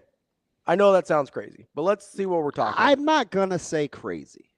What is if always, you're guaranteed 4 spots? I'm not. It's not crazy. What have I always said about the college football playoff? Is 9 get you in the conversation if you're in the SEC or the Big Ten, right? Yes, you have. Okay. So if we think last year that they were a tiny hair on my chinny chin chin away from being at 8 or 9 wins, and by that I mean 2.8 points per trip to the red zone, right? Or per game. Yeah. Right? That was very nerdy of me. I apologize. No, I love it. I love having the exact number. I'm glad Mitch picked Iowa too, because that's the first game that came to mind. I thought Iowa. I thought Illinois. That's one that comes. UCLA comes to the top of my head just because they didn't convert. That Illinois, if I remember right, Nebraska had a chance to go up 3 scores with the ball, right? 100%. And then there was also the 50-50 ball that was a touchdown that got overturned. Yeah. Like we're talking Which about. Unfortunately, I thought was the right call. It was, but we're talking about a razor's edge here, right? Yeah. So if we think we're that close, or we're like that team was that close to 8 or 9 wins last year. Do we have a meeting today? Maybe. And we think, you and I both think, Mitch has said so, Brian has said so. We all think this is a better roster this year. And I think the benchmark is 9 to start having that conversation. It's not that crazy. No. Now, I'm not trying to get hype and expectations out of whack here. But when I say, hey, I think this is very much on the table still, that's why I think that. I'll double down on it. Don't you think Nebraska's floor is higher this year? That's an interesting question. Well, most people think just the opposite. They thought last year's roster was safe. I didn't think so. Starting a true freshman quarterback's never safe. It just isn't, no matter who the guy is. You know, I mean, we were extrapolating about the defense and, you know. I think there's only one place, and we talked about it yesterday, I think there's only one place on this roster where I think the floor is lower, but I also think the ceiling is higher. D-line productivity. Yeah. I think the floor is lower. I think there's less known on the D-line this year than there was last year. I think the ceiling for that group as a disruptive group is higher. Last year was not a disruptive defensive line group. It just wasn't. I read out the stats yesterday when we were talking to Schaefer. Ty Robinson leads you with 7 sacks. There's a difference now. Like I get it. Havoc plays matter. But if you're talking about controlling the line of scrimmage, they were pretty good. They were very good, yes. But that's why I talk about a high floor. It's controlling the line of scrimmage. They did a really good job at that. When I'm talking about high ceiling, I want to control the line of scrimmage and add in havoc plays. Now, I don't know if they're going to be able to control the line of scrimmage the way they did last year. Although if Elijah Judy's at 300 pounds and Ryan Van Poppel's at 300 pounds, then I like my chances a little bit better, right? Especially if those guys are ready to go, which the rule seems to think they are. So that's a little bit of a variable we don't really have right now and aren't going to have until August, because we're not going to see any of that at our Pro Bowl 7-on-7 stuff. Yeah, we keep talking about all these linebackers, and we just realize you can't play them all. Like, you can't play Shavers, McCullough, McGahee, hyphenated last name. Watson Trent. Yep. Javen. I'm telling you, Stanger's going to be somewhere. There's a lot of guys. Like all those guys can't play at the same time. Right? I mean, you're waiting. Maverick Noonan was close before, the spring started. Yeah. If he can get healthy. I mean, you like Ochoa. Yeah, there's a lot of guys. It's like there's a lot of guys. Not everybody can start. And we haven't even gotten to the defensive line where not all those guys can start either. You talking about the interior? Yeah. I mean, interior, and then I don't know how you really want to put it. Like, I consider You're talking Keona about Davis a 5 to a 5 technique. Yeah, the 5 to the 5s. So Keona, Elijah, Riley, Cam Lenhart, Enwinari. I sort of was putting Ochoa in that group. I like Mason Goldman. Mason Goldman. That's a guy that we've heard brought up a couple times. I mean, I'm at 6 right there. If we're still playing 3 down linemen, that's twice as many. I know it. Right? So we're having these discussions, and that's not even including, okay, sometimes you're going to count Shavers and McGahee sort of in that group. As the 4th D lineman. Yeah. So we're having this conversation about group that's really deep. And I'll be honest, I like the ceiling of most of those guys better than the ceiling of a lot of the guys. So if I had to last pick year. a position group, I'm going off-ball linebackers. Okay. You can have the D line. Yeah. I'll even give you the Jacks. Shavers and McGahee and McCullough. I don't know about Shavers now. Okay. So McGahee, McCullough. Yeah. I get those, you get Shavers. Yeah. Okay. And I'll spend time with the second level guys. I mean, I've been on a D-line kick, so because they're fascinating. Yeah. Yeah, a lot of parts. And I think Dvorak's a great teacher. Now, I'm not going to concede you get Simpson all the time. So you give him to me half the week, you get him the other half. That's fine. But I get the guys. I get the guys the whole time. Well, sometimes they're going to be off ball. No, I get the guys the whole time. You get Simpson half the week, I'll take him half the week. You get Shavers all the time. I get McGahee and That's McCullough fine half because the I time, want to all the watch time. him teach anyway. That's the thing that fascinates me the most. Yeah. You know, I wouldn't want to spend time with Coach Rule for stories or fun. I want to learn how he's teaching. Yes. Yeah. I just want to see what it looks like. He's got a lot of smart guys. And sometimes that takes some time. Because I'm actually relatively high on the offensive line. Yeah, which is... I think it's a pretty good group. I like Justin Evans. I like Latovsky. I like Spindler. Yeah. I thought Gatula played well. Gatula played well last year and wasn't ready. You like Sledge? I like Sledge. I like the potential of Pritchett. I think you liked Maciejczak at some point. I like Maciejczak, yeah. So I'm at 7 guys right now. I haven't brought up Corcoran or Prohaska yet. You know a guy that I like on the interior this year that they recruited was Petchak. Yeah. Man. Which he's going to be a couple years down the line. I know. But that's I just reminded me of when Maciejczak and Petchak, the names are kind of... Yeah, and like style of play. I haven't brought up Preston Tamua. I haven't brought up Grant Bricks. You haven't brought Lafotu. I haven't brought up Sulafotu. Like, there's Who's missing the spring, but a lot of dudes there, a lot of which we already have some known commodities on. I got to 4 known commodities before I even had to start projecting with Elijah Pritchett. And I'm not going to knock you for wanting to be with D-line. So, like, Are you surprised nobody's taking the DBs? I think people are scared. I think it's intimidating. It's not. No, I mean, like so if you're not a coach and you're a guy like me, you're in the media, you've watched a lot of football. You just think it's too much going on? There's a lot of guys. Yeah. Right? There's a lot going on. I also think if you don't understand necessarily, and I'm putting myself in this category, if you don't totally understand what the coverages are supposed to be, it's hard to tell who's playing well. Like if you're sitting there and like you're a defensive coordinator, so you're calling stuff and you know what's supposed to look like. It would infuriate me when we would single out these DBs last year, and I'm like, you're like, he was actually covering for this guy because this guy blew the assignment. It's not his fault. Or we would be like, hey, the D line's not playing well. When it's like, hey, they did their job, but the secondary guy didn't come down and fit the run. You have to fit off of that. You know, so there's I feel like on a defensive line, I can watch guys win one-on-one and know, hey, there's something there. I don't know if they're doing what they're supposed to in the scheme, but I can see enough one-on-one and are they beating their guy that I can make some extrapolations there. I think that the secondary can be a little intimidating, especially with that number of guys there. Do you think they can get enough guys? Because I want to get to Stanford. I do too. We can do that here coming up next. Do you think they have enough guys that can fill out how he wants to fill the day out with media and old guys? Because I'm not so sure. Maybe. How many former players do you think want to play 7-on-7? Oh, probably not a lot. I wouldn't think. I don't have a good number. More alumni than media, though. I haven't. I know guys that would say no right out of the shoots. I think me and Rico are the only ones that want to go out there and play right now. Yeah. I'd be curious. I'd go out and play tomorrow. Because, you have whole events planned. I just want to sling it. Let's go. We'll be back. We're at Hurrdat Sports Bar and Grill. Don't forget you can come here all during Lent. Get your fish and chips. Or if you're a heathen like me, get that Reuben and get your Reuben game right. You heathen. And make sure you get over here to Hurrdat Sports Bar and Grill. We'll wrap up the show coming up next. We will be back.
You're listening to Hurrdat Sports Live.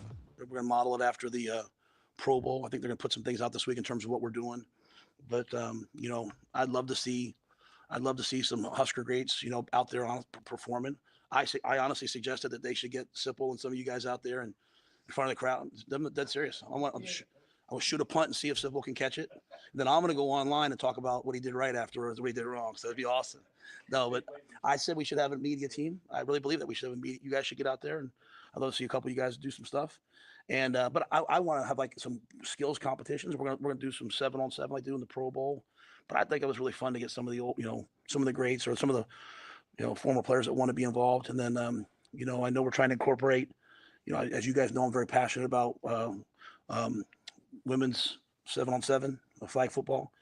It's an emerging sport. It's going to be an Olympic sport. It's going to be an NCAA sport. I think it should be a high school sport in every state. I got 2 daughters that want it to be.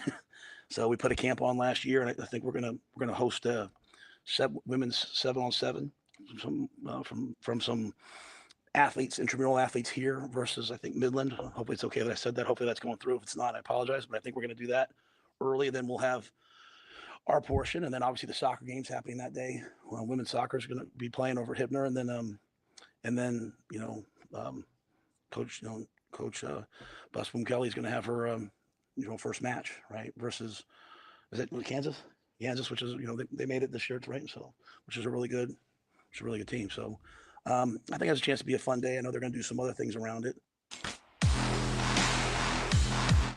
We're back here on Hurrdat Sports Live. That's DB. I'm Ravi Lulla here at Hurrdat Sports Bar and Grill.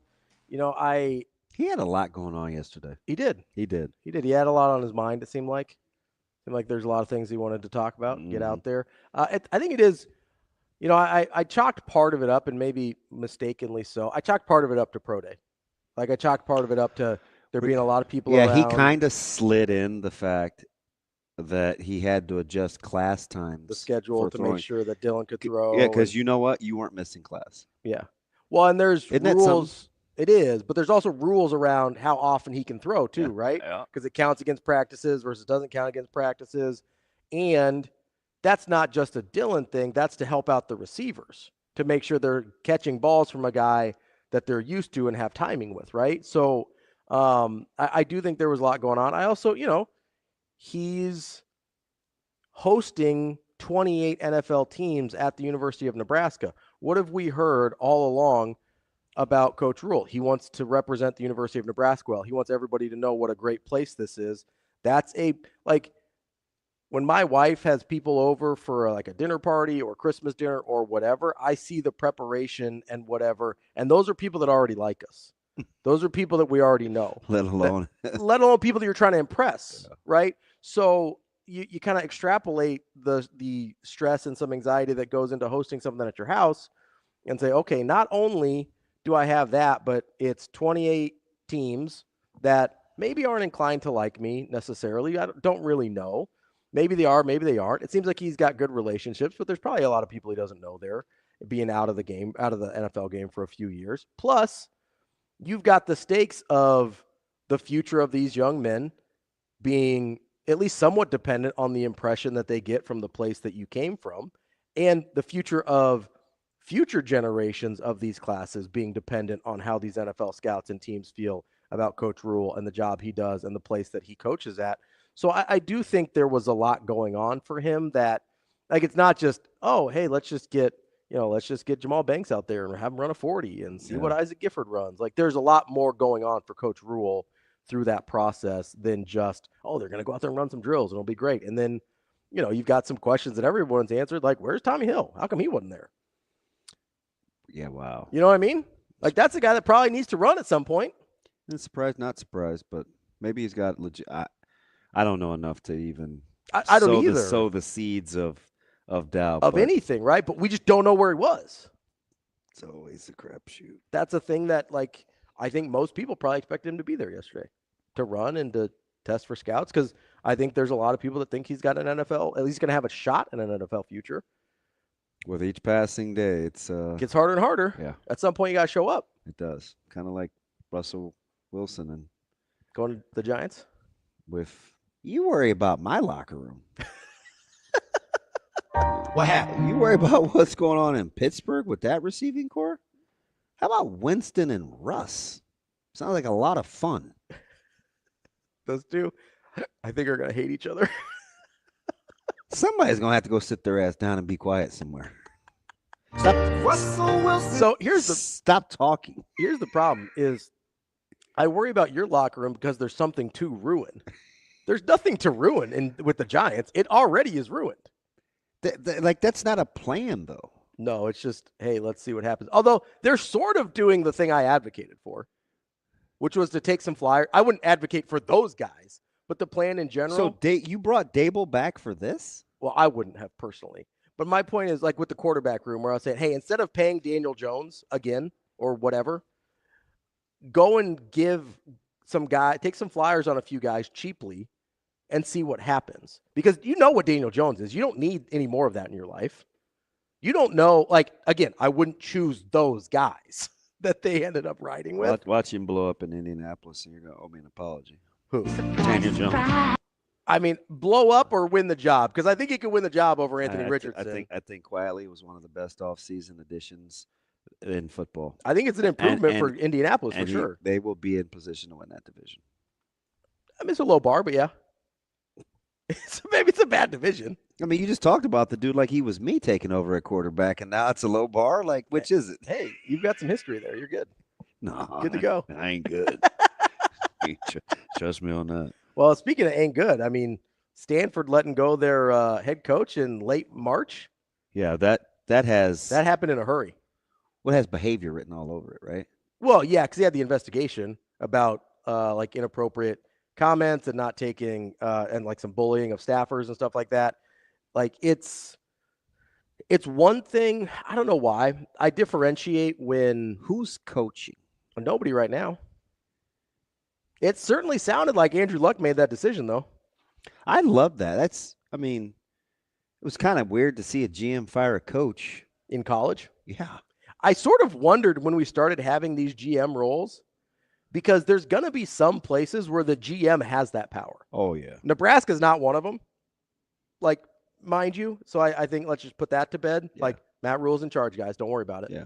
But there's going to be some places where it's going to go athletic director, GM, where the guy head in coach. the seat is why they get the guy that he is the boss of. 100%. Gotcha. Whereas, I think you're going to start to see certain places where the AD kind of will represent the president of the organization.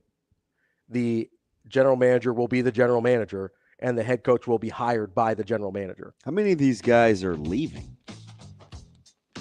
What do you mean? And I mean, listen, they were 6 and 18, I think, under Taylor. The Stanford guys, the players. But it is the end of March. Yeah, there's going to be some guys, and I don't imagine there's no good football players on that roster.